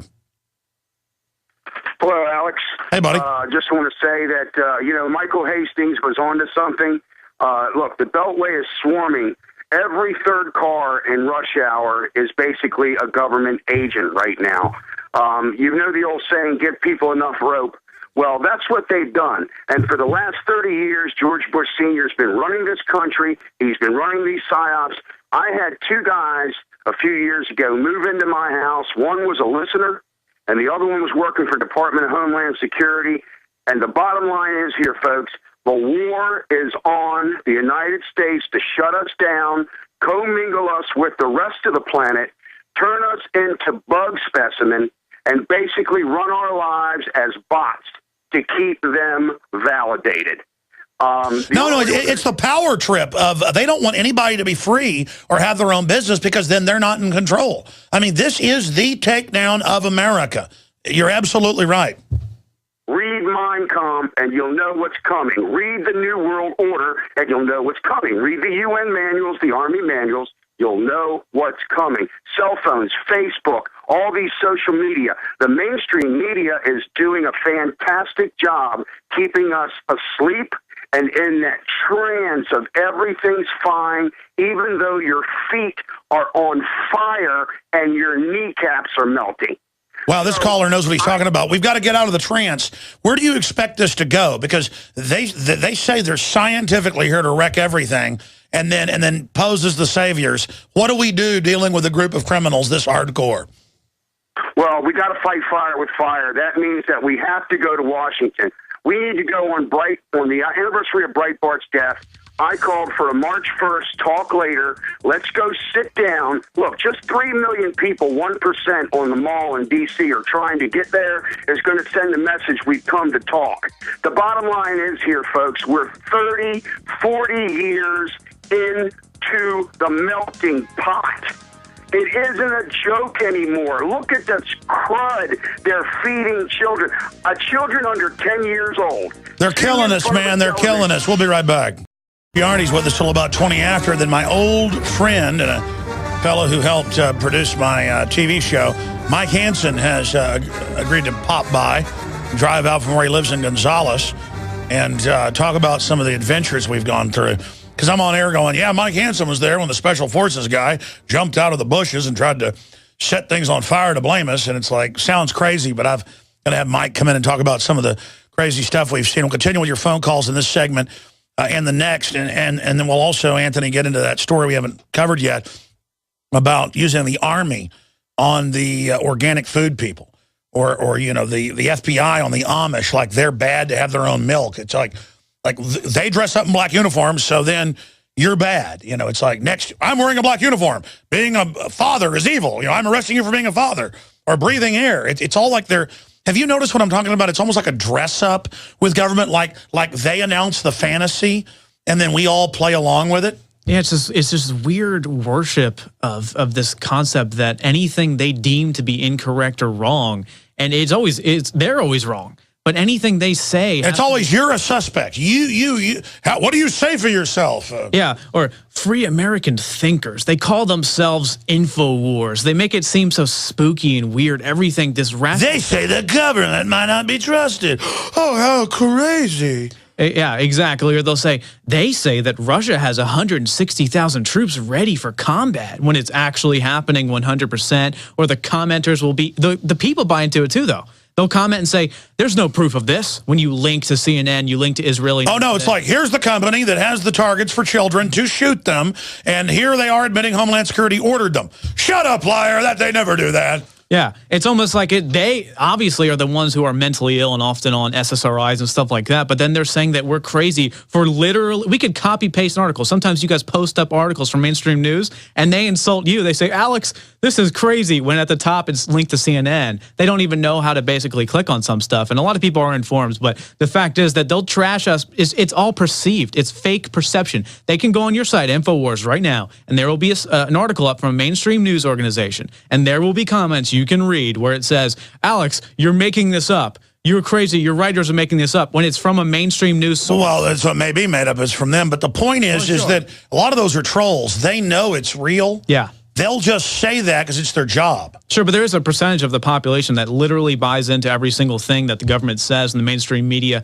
mouth propaganda, theater piece says. What are they going to do as everything gets taken away from them? I think cling even more to the New World Orders? Yeah, I mean, so it's as you always say, some Zimbabwean or whatever scams you, you're $90,000 in. It's also marketing. I've studied marketing for pretty much all my life. The number one thing you do is you never make people think about the exit. You sell them something, and then when they're already invested in buying it, when they're about to click checkout, for example, there must be no distractions. We're here blowing the whistle and saying all this kind of stuff, and they're trying to ignore us as much as they possibly can so that we don't get in their heads. I've had 2 people that I knew flip out and not associate with me when I said, listen, this Nigerian email scam is a scam. When you send Prince Abubu or Abipi or whatever it is, the $4,000, they'll say, oh, the prince is ready to talk to you. He needs 10,000 more. And it's like, the prince wants to talk to me? And then I go, okay, you're going to get ripped off. And then later they're like, you're just jealous that I know the prince. Well, I go, did you get your money back? Shut up. I know Prince Abibi. Ah. How do you think they feel when they call the DHS and they think they're talking to Janet Napolitano, a high level? They're like celebrities because people worship celebrities. Now they worship government. It's the same thing. They call and they say, I saw someone who was doing something weird and they had an Infowars.com bumper sticker. Those are the same people. They feel the same way as if they're invested in this weird kind of system. And they think they are celebrities when they become it. Just like when you go to a show and you see someone in a rock concert, he's 5 feet away from me. That's how they feel when they snitch on you. It's the reflected glory. It's like the celebrity thing of SWAT teams, and everybody's got to be in a SWAT team. Yeah. I mean, it literally is a bunch of little kids toddling around doing whatever they want. And anyone else is racist. They're 5 years old. Their mind is so small. It's been reduced. And then they just go, like, I don't like government-run health care. Racist. I don't want to turn my guns in. Racist. I think I want freedom. Racist. We'll be right back. Stay with us. All right, in this segment, we're going to run through some more of your phone calls with Anthony Gucciardi, writer, who's here with us in studio right now. And then I want to get into an article he had out a few days ago that is really creepy. Report, GMO activists and independent scientists targeted by U.S. military. Yeah, you didn't know the U.S. military is watching the Tea Party, everybody else domestically. It's totally illegal, but why not? Just do it. I mean, why not? So secretly spying on us. So is having the CIA being involved in domestic propaganda. They were already doing it, but now it's out in the open. And now Rolling Stone says the guy that's pled not guilty is the bomber. It's just, you just go directly to jail, and this just broke at Infowars.com and Prisonplanet.com. Federal court overturns block on NDAA, indefinite detention. Americans can legally be kidnapped and held without trial. Hitler had laws. He could do that. It doesn't mean they're lawful. And so land of the free, home of the brave, the only country in the world that actually has stuff like this on the books right now. North Korea doesn't have stuff like this on the books. Only land of the kidnapped, home of the fluoridated. Yeah, where the Constitution doesn't exist, as I said, in most major cities now, L.A., Houston, Philadelphia. From DHS, they actually said, we're going to review it. Okay, we're going to review it 4 years after we were requested to review it, when legally, under law, you have to review it within 90 days. But they did 4 years later, and they said, we determined that it's perfectly fine because the Constitution doesn't apply at the borders, which is a 100-mile zone throughout the entire United States, if you would imagine. Well, everything you're doing is okay because Obama is black. And if you don't, he's the government, so you're racist. Well, that's one thing that I don't know how we're going to beat, honestly. If they had a black, female, gay president, what can you do? You can't, I mean, Obama's bad, but can you imagine, you can't insult Trayvon, anything about Trayvon. Wait, what if it was a transvestite, black, white, hermaphrodite. A hermaphrodite, black, gay, whatever, someone like that. What are you going to do? You can't say anything. Because if you had an opinion on the drapes at the White House, that'd be racist. You can't, you're not allowed to judge characteristics. You're not allowed to judge achievements, goals, anything, accomplishments. It's just if you saw a black and white hermaphrodite, you just fall down and... You better work. Well, wait, in England, they've got 3-parent babies now. Yeah. You could have like a 10-parent baby, like Asian, Hispanic, black, white, and then part animal or something. Because then you're anti-animal if you don't like it. Yeah. Well, it goes back to this whole thing. You're talking about laws that aren't actually legal. Well, the fact is the legal system, we can't really win with that. People ask all the time, why don't you just sue the government? Why don't you just sue the FDA? Why don't you sue the FBI? Whatever. The laws are written so everything they do. They're giving GMOs immunity now. Yeah, they're giving GMOs immunity, and we'll talk about that report. Just imagine if they're classifying you as a terrorist, putting you on a watch list, surveilling everything you do, if you're against GMOs, which most people are. I mean, 92% to 94% of all the people in the United States, according to the Gallup polls, say they're in favor of at least GMO labeling, let alone a ban. Well, they're racist. That's low tier. I mean, they're obviously racist against, I guess, you know, who knows what GMOs. Well, they're racist against grasshoppers because they put grasshopper genes in some of the corn, and they put and they put pesticides. A bacterial pesticide grows naturally in it and kills the. I mean, that's racist racist against bacteria. Sure, but that's nothing. Now they have biofarms. By 2017, it's going to be a $17 billion industry, according to analysts, where they actually grow the AIDS vaccine. Every single type of experimental vaccine in the crops, they say it's more efficient. And that openly blows around. Yeah, yeah. Which they admit could cause mass death, but if you're against that, you're racist. And the USDA. If you're against abortion, you're racist. Yeah, if you're against abortion, which kills hundreds of millions of black kids, specifically targets the black children. If you've had the black genocide. That's spoken like a cracker racist. Yeah, of course, obviously, because we actually care about the black people. We care about the kids that are being killed. No, you want to kill Trayvon, racist. And you know when you crackerhead. Yeah, we can get into whole abortion. One small tiny fragment of it is when you allow the killing of these children, it allows these crazy people that we're talking about earlier that just are in love with this system. They don't care if it's after birth or not. Obama says after birth abortions are great. Well, they're now saying kill babies up to age 3. And if you're against that, you're a cracker. So at what point is a life valuable, if we can get into that whole debate? At age 20, or is my life valuable? Most people, who knows? Obama would probably say no. Is your life valuable? At what age is a person? Hold on, put that article up. There's a cracker, a white guy, trying to say that 60% of black babies are aborted. I thought it was 52%, but that's saying 60. I hear look at it. He's a racist. I mean, obviously. Look at that racist. He's white. Get that. The FCC will shut us down putting a white person on TV. Oh, but what are you doing putting a racist on there? But you know when a black person says it, like the black genocide guy, he's a race hater. That's what it is. So he doesn't want to kill blacks. He's racist. You can even be racist when you're black, saying don't kill black people. That's racist now. If you're black, racist. Yeah. So Planned Parenthood loves me. It's not racist though. If you want to kill all the 60, 100 million, whatever black kids, if you want that, that's good. Pierce Morgan, everybody who supports that. Well, and now professor said black people can't be racist. Says kill the white children. What's wrong with that? He says they need to die. White isn't a race. I mean, racist is the whole concept of being against a race, but apparently racist means what? Blackest? You can only be racist against black people? It doesn't make any sense. The whole privilege concept is immune to any form of logic, reason, or any foundation. And here's the whole thing. It breaks down to this. We have a foundation of understanding, right? We have morals and principles to which we operate off of. Understanding of how the world works, the bankers work, and everything like that. And more importantly, we have fundamental morals that we follow. These people do not. They have no basis, so logic and everything and reason are not their guide. Their guide is pure emotional response to the mainstream media. Oh, by the way, they were just showing a thing the FBI put out. The 1969 coloring book.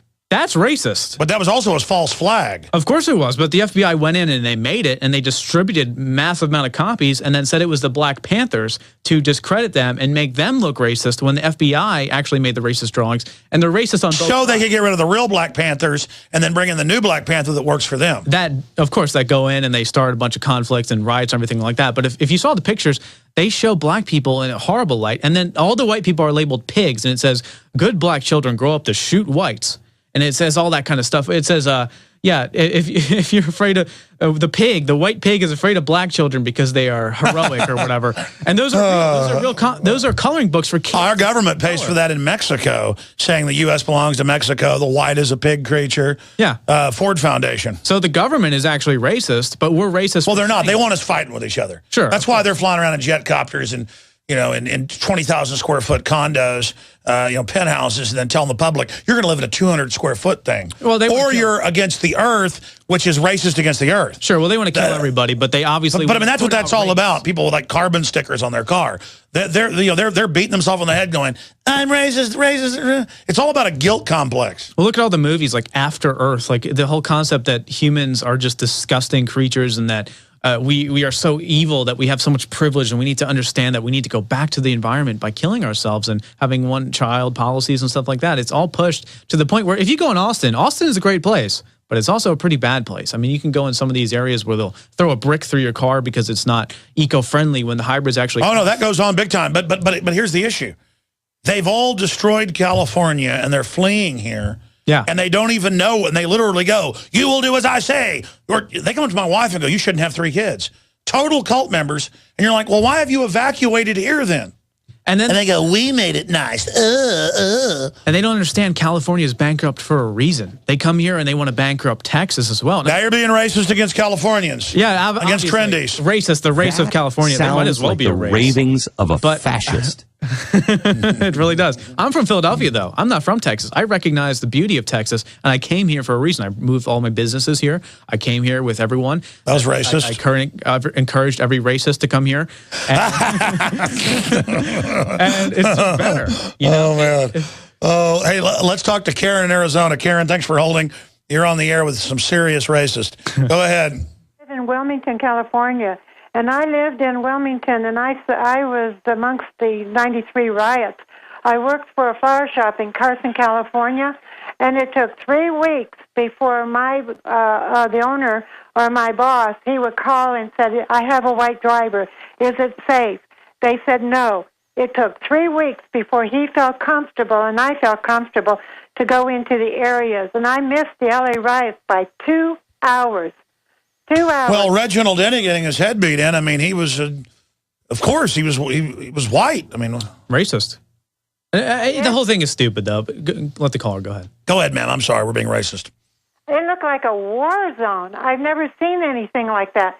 They even did devastation in Long Beach, California.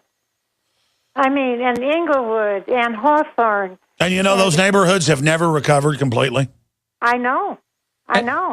Let me just say this. It's like, did you guys see that check? Probably not. It's a check from a restaurant. It's been going around lately. And it says tip, 0, no pay till justice for Trayvon. It's this irrational, weird response, blowing up, private businesses, going to... Yeah, let's boycott Florida when it's more than half, quote, minority. What is that going to do? Fine. Stevie Wonder or whatever it is. Yeah, he's not going to play anywhere with Stand Your Ground. And then, of course, Bruce Springsteen, no talent, like jumps on board and goes, I'm upset too. Just like, but Jimmy Carter's he says the jury did the right thing. Yeah. Pretty bad person. I guess self-defense is no longer valid now. I guess what's supposed to happen is if someone goes up and starts beating you, if they're a minority, you're just supposed to let them kill you. No. That's racist. You're to slit your own throat. You're to cover a double-edged dagger and then present it to them and then help them ram it into you. And Zimmerman's first mistake was he carried a concealed carry. That was his first mistake. He should have never... Well, that's racist. That's racist. He should have never thought... All gun ownership, Fox Sports has said, is racist. Well, Joe Biden... Unless it's the government just murdering blacks with, in mass with AFRICOM, then that's good. It's okay for the government, for the police to have weapons, but you know what's always an interesting question to these gun grabber people, too? They say all guns should be banned. Well, should the police have guns? Well, yeah, of course they should. By the way, we just showed a cartoon where they're now seeing neighborhood watch as the Klan. The Klan. I see that. Wow. Well, see, here's the deal. The big city crime bosses want us all to live like they do in the bad areas of New York, Chicago, and D.C. I mean, this is their system. Well, notice the Klan guy was white also. Zimmerman is not even white. We mentioned this earlier, but where the heck are the Hispanics? They're being destroyed here. They're being targeted. Zimmerman is the Hispanic that is being targeted as a white guy. So are all Hispanics white? Are black people the only minority? Is racism not even real unless it's against a black person? Well, that's because you're being racist. All right, enough of that, folks. Hey, thank you so much for coming in, bro. Great job with what you're doing. Anthony Gucciardi with us. We'll be right back with Mike Hanson in studio and more of your evil phone calls. Hello, this is Ty Bollinger. Okay, Mike. Hey, folks, we're going to get to your calls. I know that Hugh Whistle and Mike and Robert, constitutional terrorist, and Terry and others are patiently holding on this Wednesday edition. But I'm always talking about Mike Hanson and the fella he's got that does Mike Hanson Archives. It's mainly a lot of new stuff. Mike has got all the really good tapes of like me protesting the Klan and the cops pointing guns at us when we're protesting them, the snipers, and just unbelievable stuff. So, Mike, for one reason you're here, you're saying send my crew down there. Fine, I'll send my crew down there. to get the really good stuff and get it on there. I appreciate you guys doing it. And I was offering to pay your guy to do it. He says he does it volunteer. But how do we get all that epic stuff nobody's seen on TV? Alex, it's not like we hadn't been doing anything. You know, we've put on Mike Hanson Archives on YouTube, it's all about Alex Jones. No, I don't care about that. I just want the old stuff because I haven't seen it. We do have a Here's an example. I'm at my dad's house, and he goes, I found 8mm footage of your grandfather bird hunting. I've never seen film footage of my grandfather. He died when I was 6 years old, my dad's dad. And I said, well, go find it. Let me see. He goes, oh, I don't know where it is. I was like, why did you just tell me about that? No, it's I not have it all. I have all the gold. People don't even care. 18 years of gold. Well, you know, it's about 7, 8 years, yeah. Well, no, 18 years ago, I saw you at Access TV. I said, that guy's going to be a star. Oh, one of these days. Knock it off, Hanson. The first time I saw you, I said, that guy's going to be a star. I don't want to be a star. That was 18 years ago.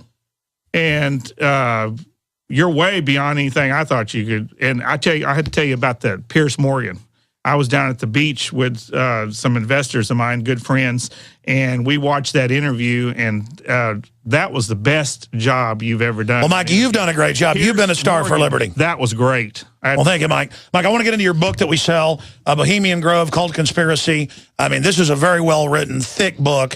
If you really want to understand it, with a lot of top researchers that contributed to it. Very, very important. That's not why Mike's here today.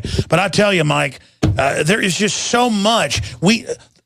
It's a side issue. I just saw your archive guy, and I was like, man, because you know what I did? I ended up just throwing away when I moved, like 13 years ago, all my original stuff.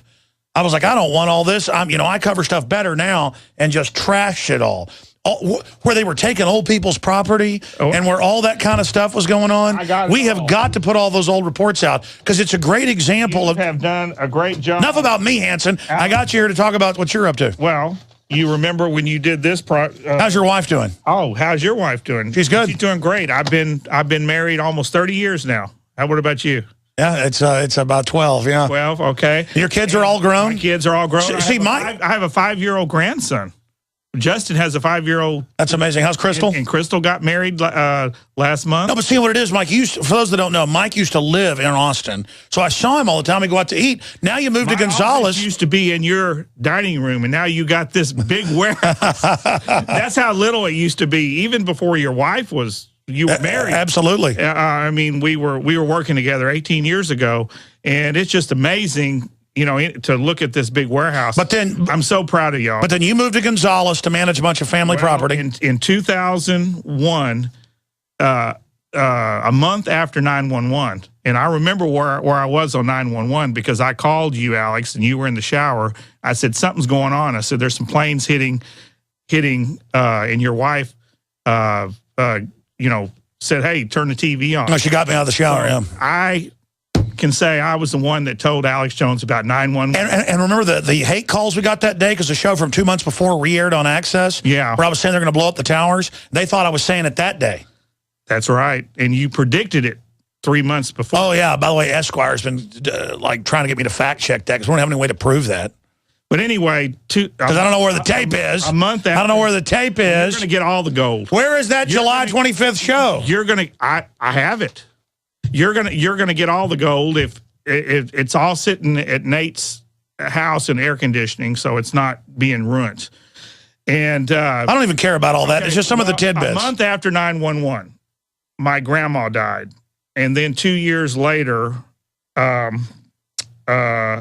grandpa died. So I bought their estate in Gonzales, Texas. Yeah, that's right. So that started me having to be in Gonzales a lot more and not, help you as much as I Absolutely. Did. But I did help you for 14 years. Yeah, well, you've done a great job, Mike. Okay. I tell you, Mike, this is the house I live in now. It's my grandpa. Here, let me see it. He that came from our farm. It's a 100-year-old house, and he cut it in half, took the roof off, and moved it to town in 1959. Can you believe that? And we've been in business 60. I remember your Grandpa Wolf. I got it. He was a character. Hold on, we're going to come back and talk about Grandpa Wolf. I got pictures of him. Yeah, there he is. He was a good old guy. And hey, hold on, we're going to go to break, Mike. We're going to come back. There's Pawpaw Wolf with his overalls. Yeah, stay there. Hold on. I'm the Avenger. leading a frontal assault on the lies of the New World Order. That's right. It's Alex Jones on the GCN Radio Network. Hey, Mike, enough about me. Look at this photo of you. And I guess that's probably about like 1996, 97. But yeah, I've known you since 1995. So look at Time the Avenger. Look at what me and Mike look like now. I'll tell you, that's about what we look like when we snuck in Bohemian Grove. Oh, speaking of Bohemian Grove, look what I brought. Oh, yeah, that's the shirt you wore in there. The shirt I wore. I'm going to put this in the Alex Jones Museum when y'all make one. Oh, give me a break. Mike, that's not going to happen. You bought me some clothes to sneak in there as the billionaires. That's right. Well, no, that was the idea of John Ronson. He goes, well, you guys look like, like you're wearing like sweatshirts and stuff. You got to dress preppy. Yeah. So we went, and that's right. You got that at Eddie Bauer. That's right. And it's on secret. You can go to Mike Hanson Archives. I have that Secret Rulers of the World on the YouTube. I thought that was a great film. Absolutely, and great YouTube channel. And I know you and Nate are busy, but if you'll put, like, when I protested the Klan, the guy said, I'll kill you. And then the cops had the rifles on us for no reason, and then it turned out the cops were with them.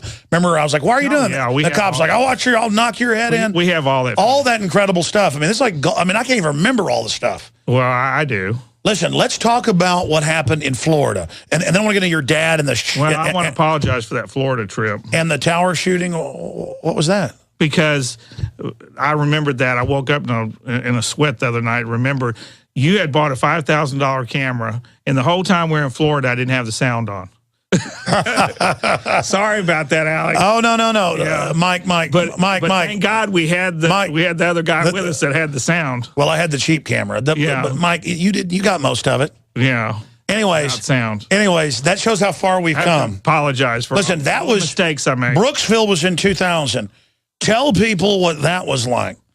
When we're being chased by the dune buggies. Yeah, the dune buggies. And then the guy jumps out, starts lighting the fire. Well, the scary part about it is, we get there, somebody had canceled our reservations to the rent car, to the hotel room. Then somebody broke in the hotel room. This is what we had. And then just so happened a guy drove in from Texas and met us there. And then we're like, no, we don't want your help. So then later, and then he jumps out of the bushes. Yeah. And he was like, look at a Navy SEAL. I mean, it was just like ridiculous. Well, he was in the Army before. I think it was the Navy. And he showed up to Waco too when we rebuilt Waco. There's Alex when we. Well, I got to know you're going to bring all this stuff. Well, you told me you were going to go over old times. Well, yeah. What is that, Waco Tribune Herald? Yeah, there I am. And by the way, I go to the memorials every year, and this lady from Virginia, she started a museum, and she took an old black school in downtown Waco and remodeled it and made a Waco museum in there.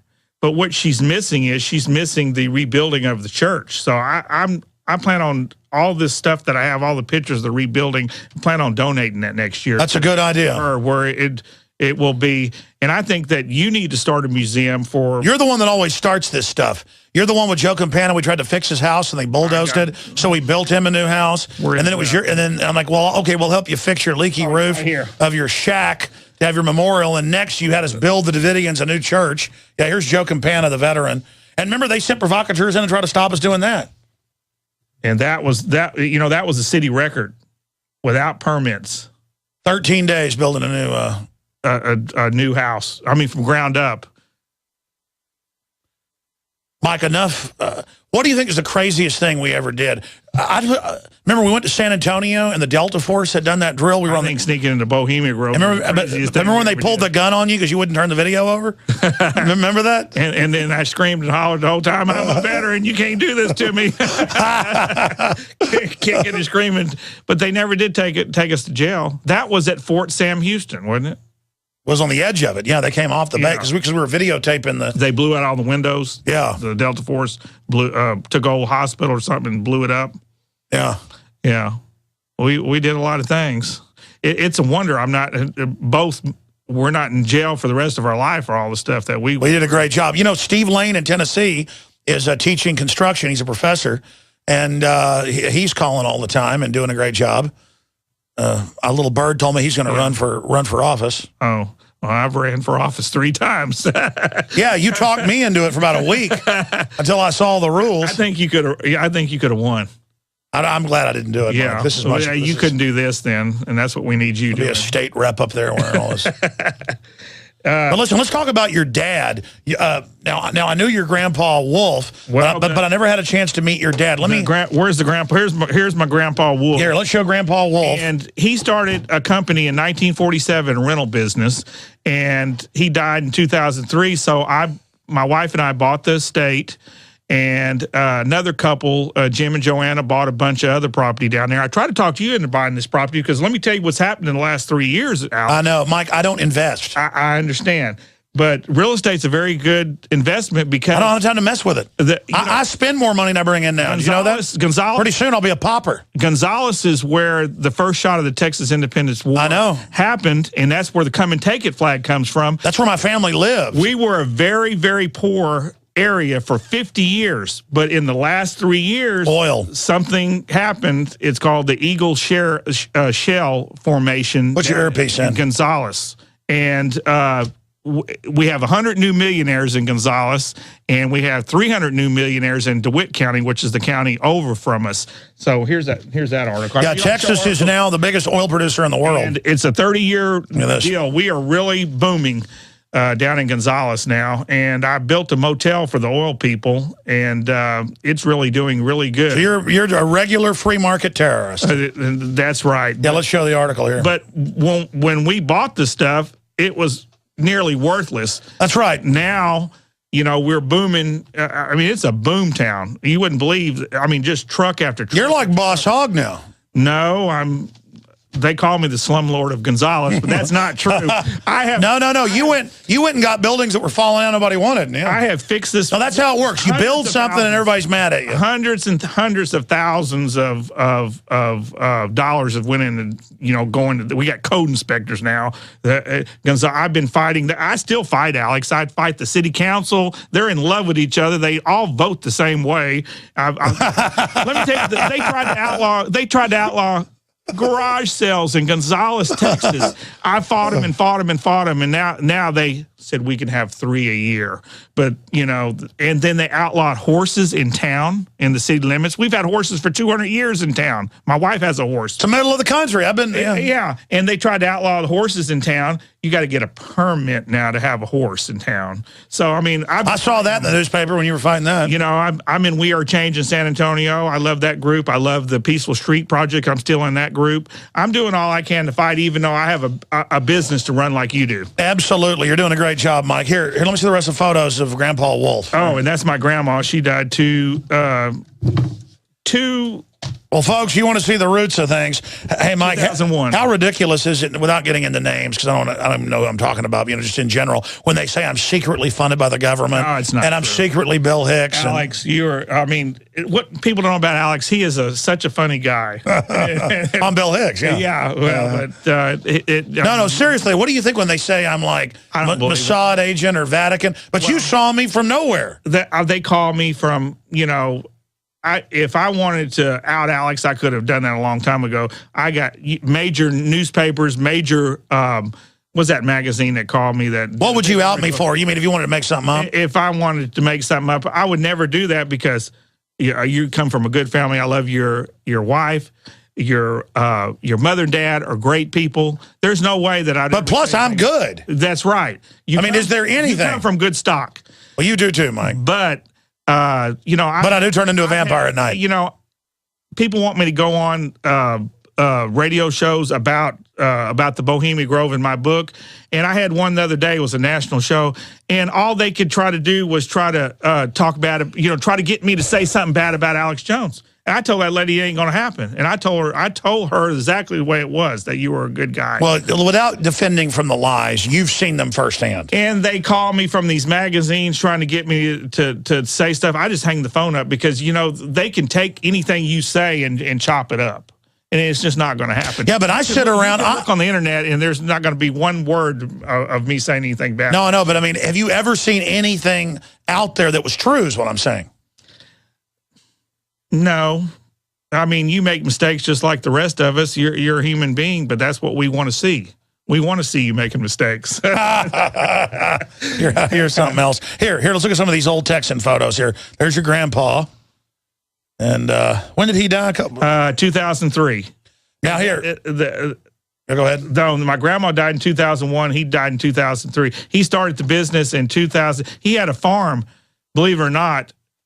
I could have bought all of Cheapside for about $250,000. That's where this oil boom's going on. It's just south of Gonzales. Now it's worth about $250 billion. So, I mean, this is the kind of opportunity that's going on down in Gonzales. I remember you tried to get me, even before your grandpa. I tried to get me to buy that because I wanted to make it where patriots could go and have. You're like my lucky charm. I should have listened to you. But you know, I do have some investors, Jim and Joanna, that they're listeners of yours that did invest in Gonzales and bought some of my grandpa's property because I didn't buy the whole estate. I just bought a part of the estate, and they bought some other houses, and those houses have went up a lot in value now. And now we got oil people there that have nowhere to go. We got hundreds of people coming into town and nowhere to rent. Again, folks, he is the real Barney Fife in the flesh, the good Barney Fife. We love that show, don't we, Mike? Yeah, I do. I like all those shows. Oh, you're something else. It's like what we'd want America to be.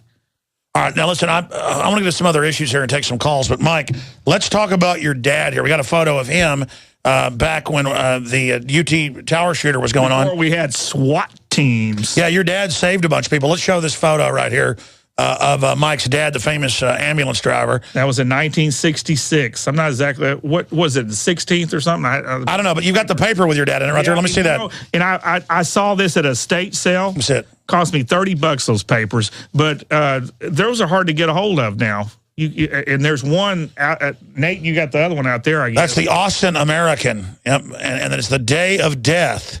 And then your dad's in here. And then I've interviewed that guy. He's a Texas Ranger now, or a retired Texas Ranger. The patrolman, Ramiro Martinez. Yeah. He's been on the show. Nice guy. Look how young he was, though. And he said if it wouldn't be for the citizens that kept with their rifles shooting at him, that they wouldn't have. Can you imagine if citizens, if there was a shooter, were shooting? The cops would probably shoot them nowadays. That's right. I'm telling you, well, this country is screwed up. Turned out this guy had a giant brain tumor, the Marine. Mm-hmm. He was just out of his mind. Everyone loved him. I forget who it was in my family here in Austin knew him, too. They said it was, anyways. Mike, it's really fun having you here. I just wanted to get you on to talk about some of the, getting back to Brooksville, because that's what made me think to get you on the show. And I've invited you up, but you never seem to come to Austin anymore to take you out to dinner. Well, because I'm too busy. I'm in Gonzales now. You're boss hog. Once you go to Gonzales, you don't leave. Once you go to God's country, you don't leave. And, you know, if some of your people out there, I'm not talking about me in general. If you're looking for investment, you need to go to South Texas because that's where the boom's going on. And it's still ripe for picking down there in South Texas. Here you go, Mr. Businessman. Well, that's what it's all about. Can I come down there and be Roscoe Pico trained? Alex, you're welcome anytime. And when your wife and your kids come through, I'll give you a free hotel room, too. Oh, and guess what? I have the bed that Elvis slept in when he came to Gonzales, and the bed that the bed. I wish somebody'd go out to my car and get the picture of it, of the motel. And I have the when Bonnie and Clyde came through town, I have the bed that they slept in, too, at my motel. And what's the name of the motel, Hanson? The Wolf Motel. It's named after my grandpa. It's the Wolf's Lair, huh? He built them as apartments, and then I built another building as the main part. It's like a country motel, and it's themed as, you know, coming to. All right, now let's get back to the New World Order. Boy, they sure tried to keep us from getting the word out. But now, imagine where the Liberty Movement started, you know, decades ago. But imagine where it is now. Are people don't laugh at you anymore when you talk about the New World Order, do they, man? I know they were listening to your phone calls because this is the type of stuff they do. They would cancel our reservations to our rent car. We get there and there's be no rent car for us. They'd cancel the reservation of the hotel. There'd be no hotel reservations. That'd be kind of when we'd fly over there. And by the way, I have not flown since 911, and I won't. So that's one. I drive everywhere. Are you going to visit anybody else while you're here in Austin today? No, I'm going straight back. Go right back to business. You're a piece of work, man. Well, maybe my mother. You know, that's the kind of stuff. You know, she paid $23,000 for our house in Travis Heights in 1972, and they knock on her door every day trying to buy it for $700,000. That's what the real estate market's doing here in Gonzales. I mean, in Austin. You know, she lives in Travis Heights. Mike, you're like a machine now. All you talk about is like money, money, money, money, money. You're like Tony Montana. It's just fun. It's just, you know, let me tell you. Oh, it's fun to be successful? Huh? Let me tell you how to beat the New World Order. I'll tell y'all how to beat the New World. To become successful. Be successful and live a good life. Texas Lil told me that. You remember Texas Lil? No, that's an old French saying. The best revenge, living well. Yeah. I agree. And we have a travel trailer. We travel. We love it. I mean, How's Melissa doing? We travel. And we love it. You know, we go to the coast. How many horses? We're going to the coast for a week next week with our travel trailer. We love our travel trailer. I never thought that I would like a travel trailer, but I do. Mike, you are a piece of work. You know, I miss you. I'm so glad you're here. Well, we miss you too, Alex, and we miss your wife. You know, I almost came down to Gonzales for the reenactment and all that. Oh, it's and I just ran out of time. Come and take it. I think it's the first weekend of October. Yeah, for those that don't know, tell folks that's where the come and take it thing comes from. That's the first shot before they went to the Alamo. They fired a shot over the Texas. No, I know. They came on my mom's side of the family. I had family live there. It was in it. They come to disarm us in Gonzales, and somebody wrote on a wedding dress with a cannon, "Come and take it," and put it up, and they fired a shot over the Mexican army, and that's when they went to San Antonio and later and killed everybody and lost. Then they sent Susanna Dickerson back with a black slave to tell Travis that we're coming for y'all next, and so he burnt Gonzales down. Gonzales has been burnt down twice, and once by Travis, and then they went under the oak tree about 14 miles from Gonzales and all got together, and then went down to San Jacinto and won. I know, yeah. Gonzales is very historical. Believe me, I know. And we have been Gonzales has not grown one bit for the last 50 years until we have this oil boom. That's why we're so excited about it. I know. It was like. Or we have. It's like Mayberry. Stay there. Stay there. Stay there. Stay there. What does freedom mean to you? How about the freedom to? Mike, we're back on air here. You're so funny. Yeah, that's a good photo right there. Me and Mike are marveling on how fat we've both gotten. No, you look good. I mean, I've got a little bit of fat. Okay, I'm going to lose 50 pounds just because you said No, I've gotten a little chip. No, you're saying, here, folks, for watching on TV, look at this photo right here. Can we document cam on this? Look, I guess Time the Great Avenger. Here, I'll just put it over here. There you go. There you go. You have just found a bullet there. We were digging at Waco, and you found some kind of bullet there. And we also found the type of burning tear gas rounds they lied. That's what it was. Lied in Congress, said that they didn't have. And again, this book is available at InfoWarsStore.com. It's Bohemian Grove, Cult of Conspiracy, Mike Hanson, forward by Tex Mars. And it is the definitive book on the whole Bohemian Grove and so much more. And you support Mike, and you also support us. And there's, I'd like to say this, Alex. There is so much on the internet and out there, and people call me up and say that you made this whole thing up about Bohemian Grove. I cannot believe anybody'd be that naive. That you didn't go in there. I mean, there's... Well, I mean, they either say we didn't go in there or they let us in. Yeah, well, that's not true. And then they say, well, why isn't there footage of all of it? We'd have to start the little hidden camera and then put, well, you know, we're going to do some overdrive and take calls, but tell folks what going into Bohemian Grove was really like. For those that don't know, it's like the real Eyes Wide Shut. Well, it was scary as hell. If you wouldn't ask me to do it, I wouldn't have done it. But it's scary. I mean, we could have ended up in jail for a very long time. Well, they've arrested everybody else. Oh, yeah. Why did we make it in and out? Why? I seen you on TV not too long ago trying to get in there again. Y'all didn't even make it up the hill. No, that's true. I seen you paddling away. Yeah, I didn't stop. They all good. I said, "Go, Alex, go! Get out of there." It was a lot worse. The lawyers made them all cut out what really went on. I signed a non-disclosure, so I can't tell what else happened. But I seen that you just didn't really see anything. Well, yeah, because the police got all the footage. But I think they probably have sensors and everything else way beyond what they had when we were there. Well, there's no think about it. Yeah. the place they used, a theater, to shoot the interviews, they had a bartender that was serving us lunch and stuff, during the taping interviews. And he goes, I actually work there. I hang out with George H.W. Bush, and I don't appreciate what you're saying about them. And I went, what? I'm just saying that weird stuff goes on in here. And he goes, well, I'm not going to call him and tell him you're coming. And I went and told him, I said, that guy's ratting us out. and they're like, no, he wouldn't do that. They were so naive, and they were waiting when we got there. And so I said, I'm not going in there. I said, I'm going to come right up to the edge, and I watched the cops run down and grab them. And then they told me to stop. I was on the water line. I know the state and federal law. I just ran off. So, well, they just recently opened up the LBJ Ranch where you can go into the house and stuff.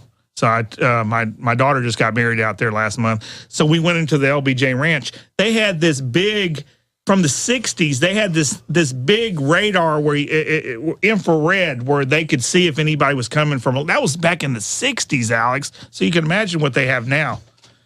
The Secret Service had it on top of their building, and they would look through the whole ranch and see if anything was moving in the dark. That was in the 60s.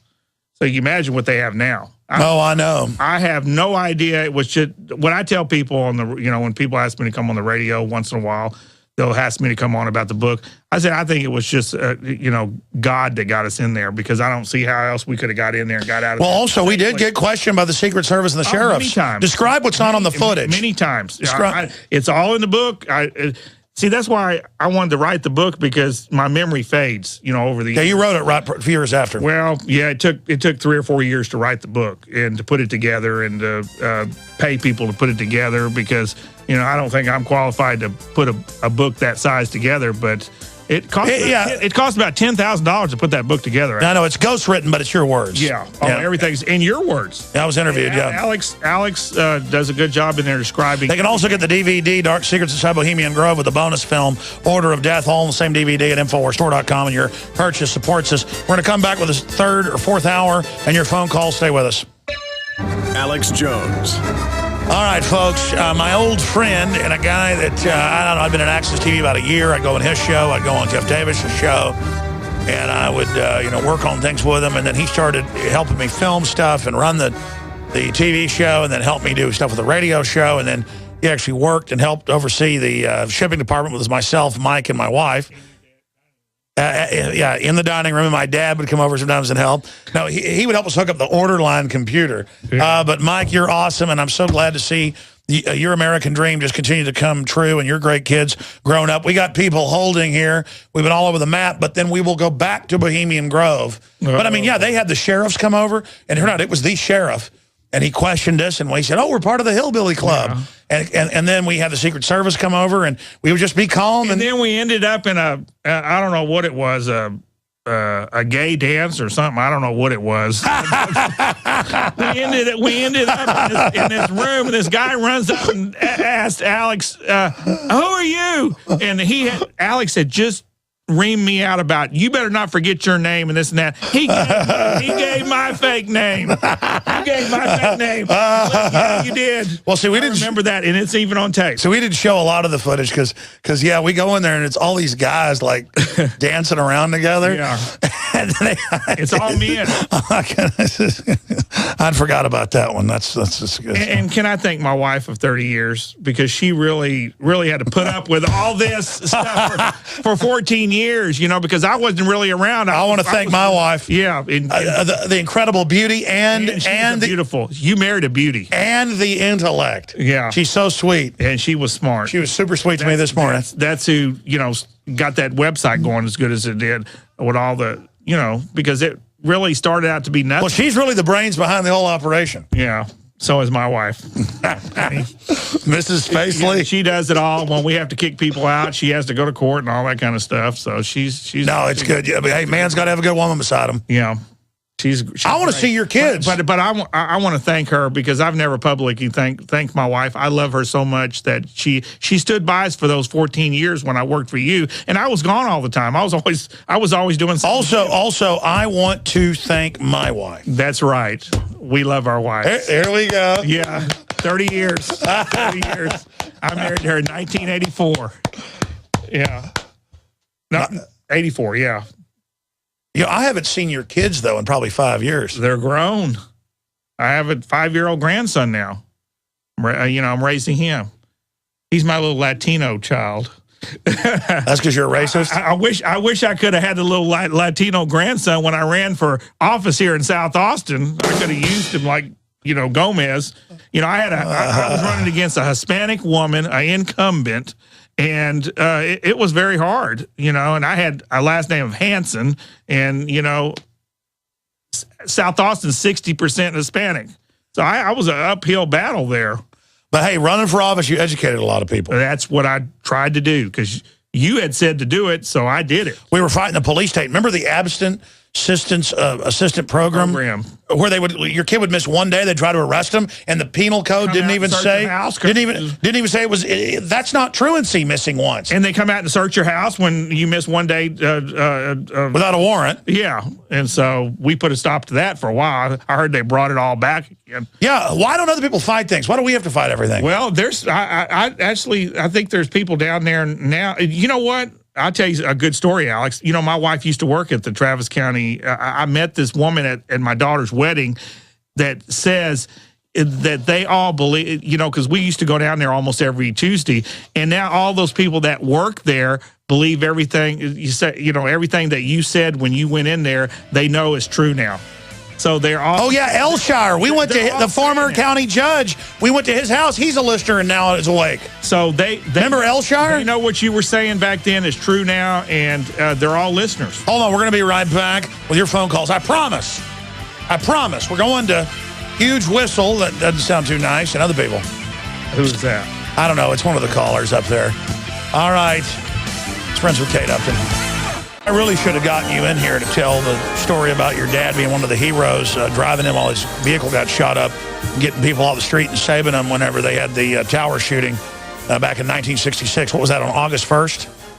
Yeah, I think it was. Is that what it says? Yeah, well, it's August 2nd was the Awesome American Statesman, but it says yesterday it happened. So, yeah, a bloodbath gushed over Austin and the University of Texas Monday, leaving 15 persons dead and 31 others wounded at the hands of a lone gunman who made a arsenal fortress of the university tower. The 90-minute mass slaughter that brought this city to its knees ended only when the city police officers gunned down Charles Joseph Whitman, a 25-year-old student.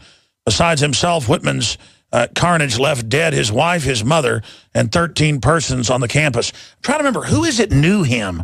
Was it my uncle knew him? Or was it my grandfather? He lived right over by where your parents do. Not a couple blocks from where your parents live. Yeah, I know. I'm memory, as soon as the show's over, I'll remember who it was he knew in my family. Alex, nobody has a memory like you. Oh, no. I had a lady on yesterday. He's got one of. Oh, yeah. That Mary Lou Henner, 1,000 times better. Remember where she was 5 days ago or something. Well, me and my dad were talking about that last night. If I sit and think about even a day, like a year ago, I can go back and find it. But it's like finding it in a filing cabinet. With her, it's like, bam, she just knows right where it's at. But there was some kind of inside thing with it. I forget. It's really weird. It's like my grandma knew LBJ's hitman. Is your grandparents still living? My grandmother, yeah. All the rest are dead. Oh, they were so nice. Yeah, yeah. And when they tried to find him or they all that in the back. Well, yeah, they told them they had to clean out the creek behind her house. And my grandmother looked at the plats and stuff and said, well, I already paid drainage fees. That creek's not my property. And so they started giving him the $1,000 a day fines. And I said, let me fight it for you. And he goes, no, I'll fight it. And then he was like almost 80 years old. He climbed over. She's like 90 now, or about to be 90. He climbed over, did it all, had a heart attack, and then was in the hospital, heart surgery, then had a stroke, and then died a year later. Basically, the city of Austin killed my grandfather. Yeah. Because he just, I'm not going to sue him.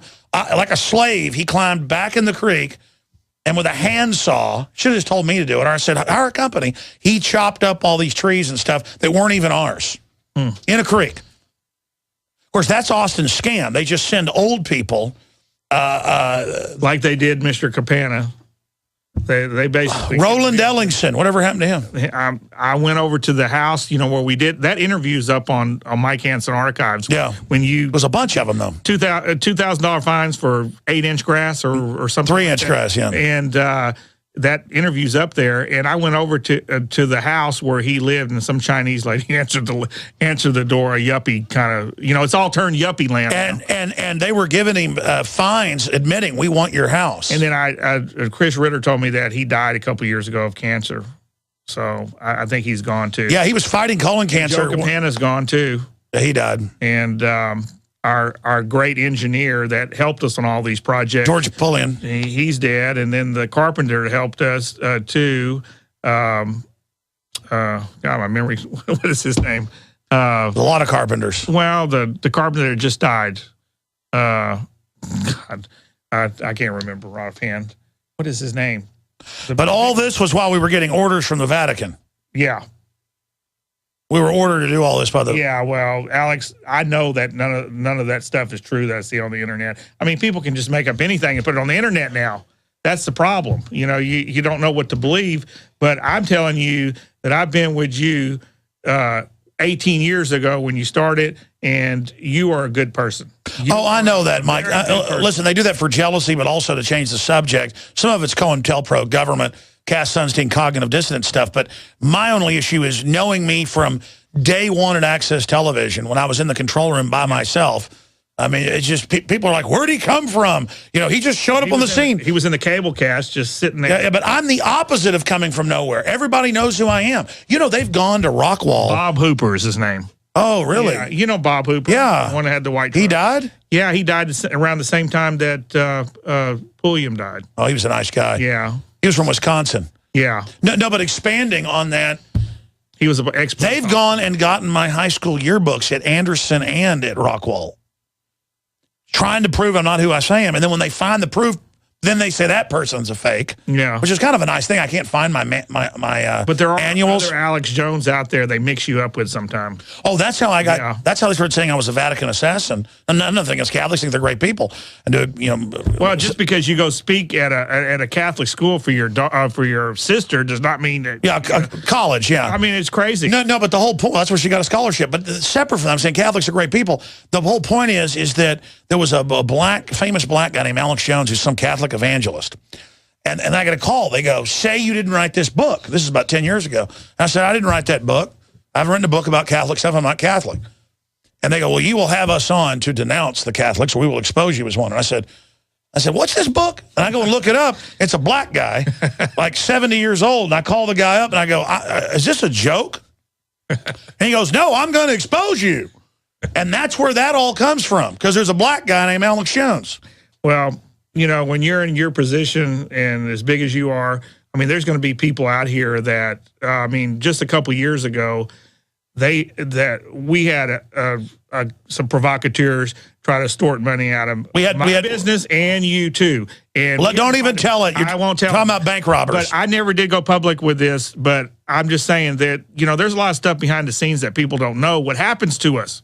I mean, Mike, don't tell that. The back blow off of you is even gets to me a lot, even to this day. I know. So, they tried to extort money out of you, myself. I told them go to hell. It was just made up stuff. But that's the thing. I went to court 4 times and won.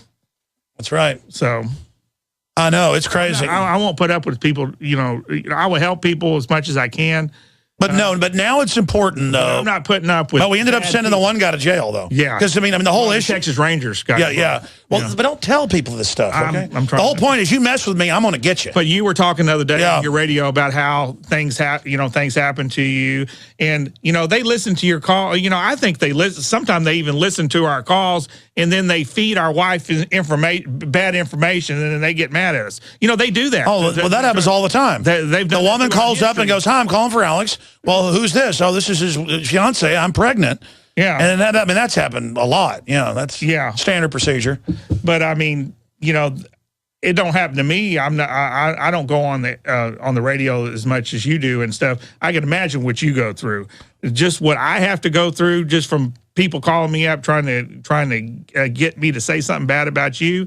It's just not going to happen. That one famous... no more gossip. I didn't get you on here about that. I got you on here about your book, Bohemian Grove, Cult of Conspiracy. Let's go ahead and go to the next person. Let's go to Huge Whistle. Thanks for holding, Huge Whistle. You're on the air. Whistleblower? I guess. Okay. Go ahead. Whistleblower, that's what Put your earpiece in, Hanson. Oh. Show him how, folks. Okay, well, he's too busy. Y'all have so much. He's too busy driving big black Cadillacs. I have a black truck now. I know. I'm joking around. It's Boss Hog. Yeah. You're on the air with Boss Hog. Go ahead. You're a good Boss Hog. Yeah, I met somebody that his grandfather went to Bohemian Grove every year. So if people want to say that's not real, then, but that's not really what I called up about. I called up about Flight 214. If you just count the windows from the front door on the still picture where they show the people getting off the plane, there are 6 windows. As you count 6 windows, look straight down where it says Asiana Airlines, and you'll be right above the eye.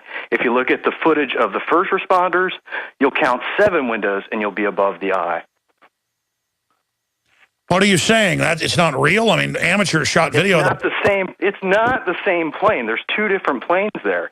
The grass is like 3 feet high when the people are getting off that plane. There are yellow tags under the doors on the video footage. That's the first responder footage. There are no yellow. Well, I'm going to say this. I think the Boston bombing happened, but it was staged, clearly. But people were probably hurt. Same thing with Sandy Hook, because they'll kill real people. But you look at the spokespeople, they're clearly acting. There's some fake stuff. And I saw some people with all their clothes blown off with no damage to their skin, but shrapnel holes. And you can see they're actors. And they did that on 7/7. But because I was there days after it happened, I flew to England. And what happens is they blew up real people, but then they have fake people to then be the celebrity victims who are inserted. I'm telling you, they do it. And that came out in Operation Northwoods, that they would stage planes crashing and have actors and stuff. So that's a real thing they do. Mike, your take on all that? Well, I just listened to you, Alex. I mean, oh man, I tell you, Mike Hanson. I think this last deal they pulled is just trying to divide us. Divide the people. I heard you come on when I was coming in today about the Trayvon Martin garbage. That's just to divide and conquer, and you've always said that, divide and conquer, and that's what they're trying to do. So I think the media is like that. They just Barney Fife meets Han Solo meets Boss Hog. What's that about? That's you. You're the Lord, though. Lord Alex. Oh, and I call the police Lord this, Lord that. Oh boy. Well, I've worked very, very hard for the last couple of years to build up what we have down there, and to have somebody come in to try to extort money off you and us, and it's just not going to happen. What about when Obama says you didn't build that? No, my grandpa built it. No, but you've maintained it and expanded it. Remember Obama making the comment about you didn't build that? They want to talk about people that, they want to do recycling and everything. My grandpa tore down he went to the dump ground when I was growing up and got lumber and tore down old houses and built all this business up from the ground up. So you mean Obama didn't build it? No, Obama didn't do it. He did us. My grandpa was so cheap when we were growing up. He would slam the brake on for a aluminum can on the highway and almost throw us through the window. Hold on, we're going to skip this break. We're going to skip this break. Hold on. Final segment. Good job, guys. Thank you. Huge whistle. You're blowing a huge whistle here. What are you getting at, sir? Well, it's just like your other guest you had on, Anthony. Wasn't he referencing Allie Stevenson, the UM coach that was talking about the bomb drills? Yes. Okay, well, when I saw the picture of that guy, because they showed a still frame of him when he's on the phone talking to the media about it, I'm like, this guy looks familiar. If you look at the picture of the Richards family, look at the dad. And you never get to hear an actual live interview from that Richards family. It's always statements. God bless you. We'll look into it. I'll tell you this. When they can go to somebody's house and shoot the suspect in the top of the head and then say nobody can see the autopsy, and then it turned out the FBI wasn't injured, they didn't, and then 2 FBI guys that were involved in the arrest of Zohar end up dying, and then some of our associates, it's Holland van den Nieuwenhof, one of his best friends, was one of the SWAT team guys in on that. And now he's been told don't talk to him. And then Rob Dew's brother-in-law is on the Army marathon team, and minutes before gets pulled out and told, you're dehydrated. And he's like, no, I'm not. You're going to the hospital so he wouldn't be bombed, I guess. And then you add the drill, and you add the cover-up, and you add the Tamerlan, the older brother being part of the CIA. That's on record. he was sent overseas under aliases. I mean, this is definitely a staged event. Well, I think you were right, what you've always said, stay public. That's why you've stayed alive so long, because you're public. And the first thing you did when we snuck into Bohemian Grove is get that video out to everybody. That's the first thing you did. Remember that? But remember 3 times they got into the mail and were erasing the tapes we were sending to the. But you sent it out to everybody. Absolutely, you sent it out to everybody on the internet. And the internet wasn't like it is now. Then, you know, that's 13 years ago. But it was good enough to get it out there, and you got it out there quick to everybody, and that's why I think they didn't kill you. Well, we got death threats over that, and 3 times they copied the tape there. They're expert people, camera to camera, checked it was good. They mailed it erased. They said, "You mind mailing this to World of Wonder in L.A., the production company again? Make the copy, mail." And they go, "That's a blank tape." And I said, so I sent it again, wiped it again. And then finally we sent it to England, wiped again. And then I used somebody that worked with us, their address, to mail it to a crew member of World of Wonder, and they got it at their house. So they were getting in the mail to get that. They were not happy about that. I'm glad you got it out there when you did, because I think they could have wiped us all out before we got out of California. But we got out of there. We went to San Francisco. Sure. I mean, we did put like a 2-minute clip up just to show it happened, but they did not want the full footage. What they didn't want was the faces. Yeah. But I'm not stupid. I'm not gonna show the faces of the men dancing together or whatever. Well, it was hard to see the faces because of where we had. Well, I do have footage somewhere around here. I mean, because it was hour-long tapes, but I could only reload twice. I had to get it out of the hidden bag. Well, I had to reload in the bathroom. Remember? Absolutely. And I sent you in there because they kept saying, "What's he doing in the bathroom?" So I couldn't figure out that little tape was hard to put in there. Yeah, there was a hidden camera. We were up in the woods. Absolutely. At the camps. Absolutely. Well, then I said, we've been questioned 3 times. I said, let's go hide, and we were able to do it. And by the way, they were all at dinner. And by the way, then Danny Glover walks by as it's almost dark. You want to hear about racism? Yeah, I remember. And don't say the N-word. Yeah. And they go, and all these old men are going, what's that? Because I think the average age was like 80. I mean, these people are.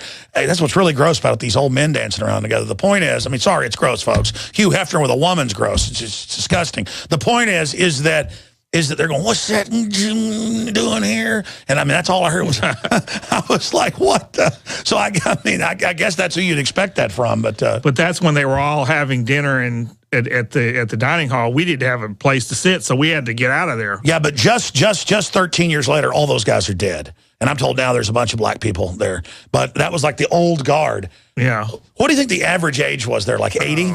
There was no young people. We were the youngest, I think. Well, that's why the greens workers were whistling at us. How old was you 13 years ago, Alex?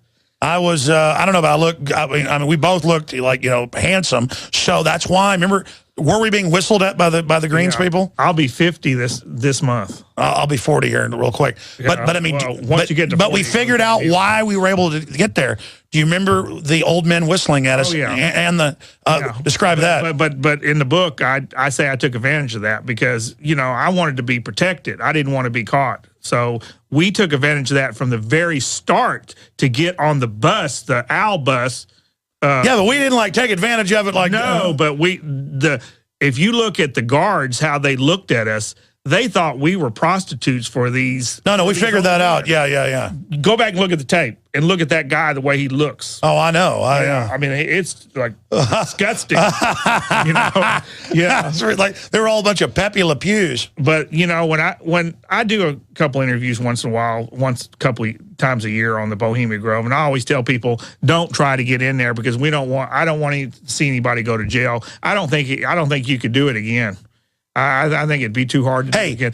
Humphrey tried to do it. One reporter got Mark Dyson, myself, a guy I met a few times. He went, worked there, shot footage, got it out. They set him up, and I saw the court case. They sent me copies. It was in the news. They got him saying that he was like a child molester, and then in the court, it was that a neighbor kid had seen him in his underwear across the apartment hall. and that he tried to show kids a child sacrifice, and the footage was him handing out the DVD of Dark Secrets Inside Bohemian Grove, and they got a jury to convict him for that. Ugh. So look, that's what they want to do to people. How much time did those people that you tried to sneak in with last time get? Did they get any time out of that, or did they get in trouble for it?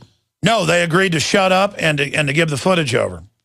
I mean, all they did was go in, and then I said, look, I'm telling you, they're waiting on us. I'm not doing it. And I was waiting down there at the gorge. I wasn't going to go past the water line. And then here come the security guards with police. And they're like, you stop. And I'm like, no, I'm not. I've done nothing. So I went and jumped in the water and swam down and then got to our boats and left. Yeah, I saw you paddling. And then the cops were looking for me, too, there. So then I swam over and then called Aaron Dykes was there, had him pull the Suburban we had rented over. I think it was Aaron I took with me. It all blurs, man. I'm telling you. Let's go to a phone call here. This is an insane interview today. Hanson. Constitutional terrorist, you're on the air. Go ahead. Thanks for having me, Alex. I really appreciate it. Thank you, brother. I just want to tell everybody that's listening that I am alive, and I'm going to scream right now. Yeah! Yeah! Baby. Thank you. Alex, you woke me up. I'm glad. This has been a great show today. A little lighter than usual. Not as much yelling and not as much intensity, but still chock full of information. I need to talk to all the listeners. I want everybody to know we are the resistance. You need to go out to your people, to your community, and you need to speak to people and let them know that you're alive. I get choked up talking about this because I understand the depth of what's going on. I see it. Other people see it, but they cower. You know, you need to stand up, you need to shake your fist, and you need to be defiant against someone that wants to oppress you every time. You need to say no, or else your silence is your consent. No, you're absolutely right. God bless you, and I appreciate your call. Let's go to another caller here. Mike, you want to say something? Yeah, my wife's grandma is 94 years old. We just got her down to Gonzales in a nursing home, and I go out there to visit her and stuff, and I see all these old people laying around, and you got to do what you can before you end up in that place because they got them all drugged up in there, and nobody knows anything.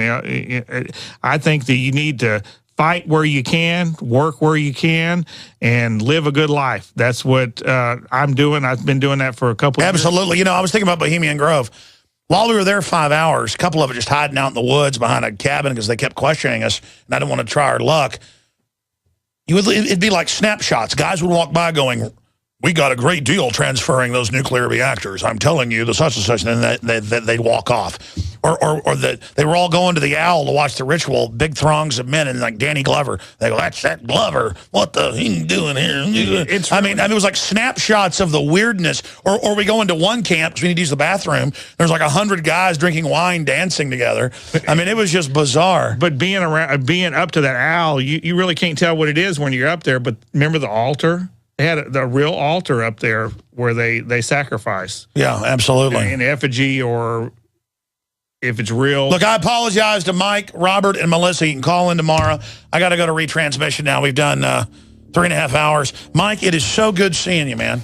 Alex, great to see you again, and tell your lovely family I said hi. Yeah, and I wasn't even thinking of this. A lot of the tapes of the show and stuff, or when the police and the Klan threatened to kill us. I think we need to get tapes like that. Get it all. Well, what? I just saw you guys put it up on your Mike Hanson channel. It's just in a big...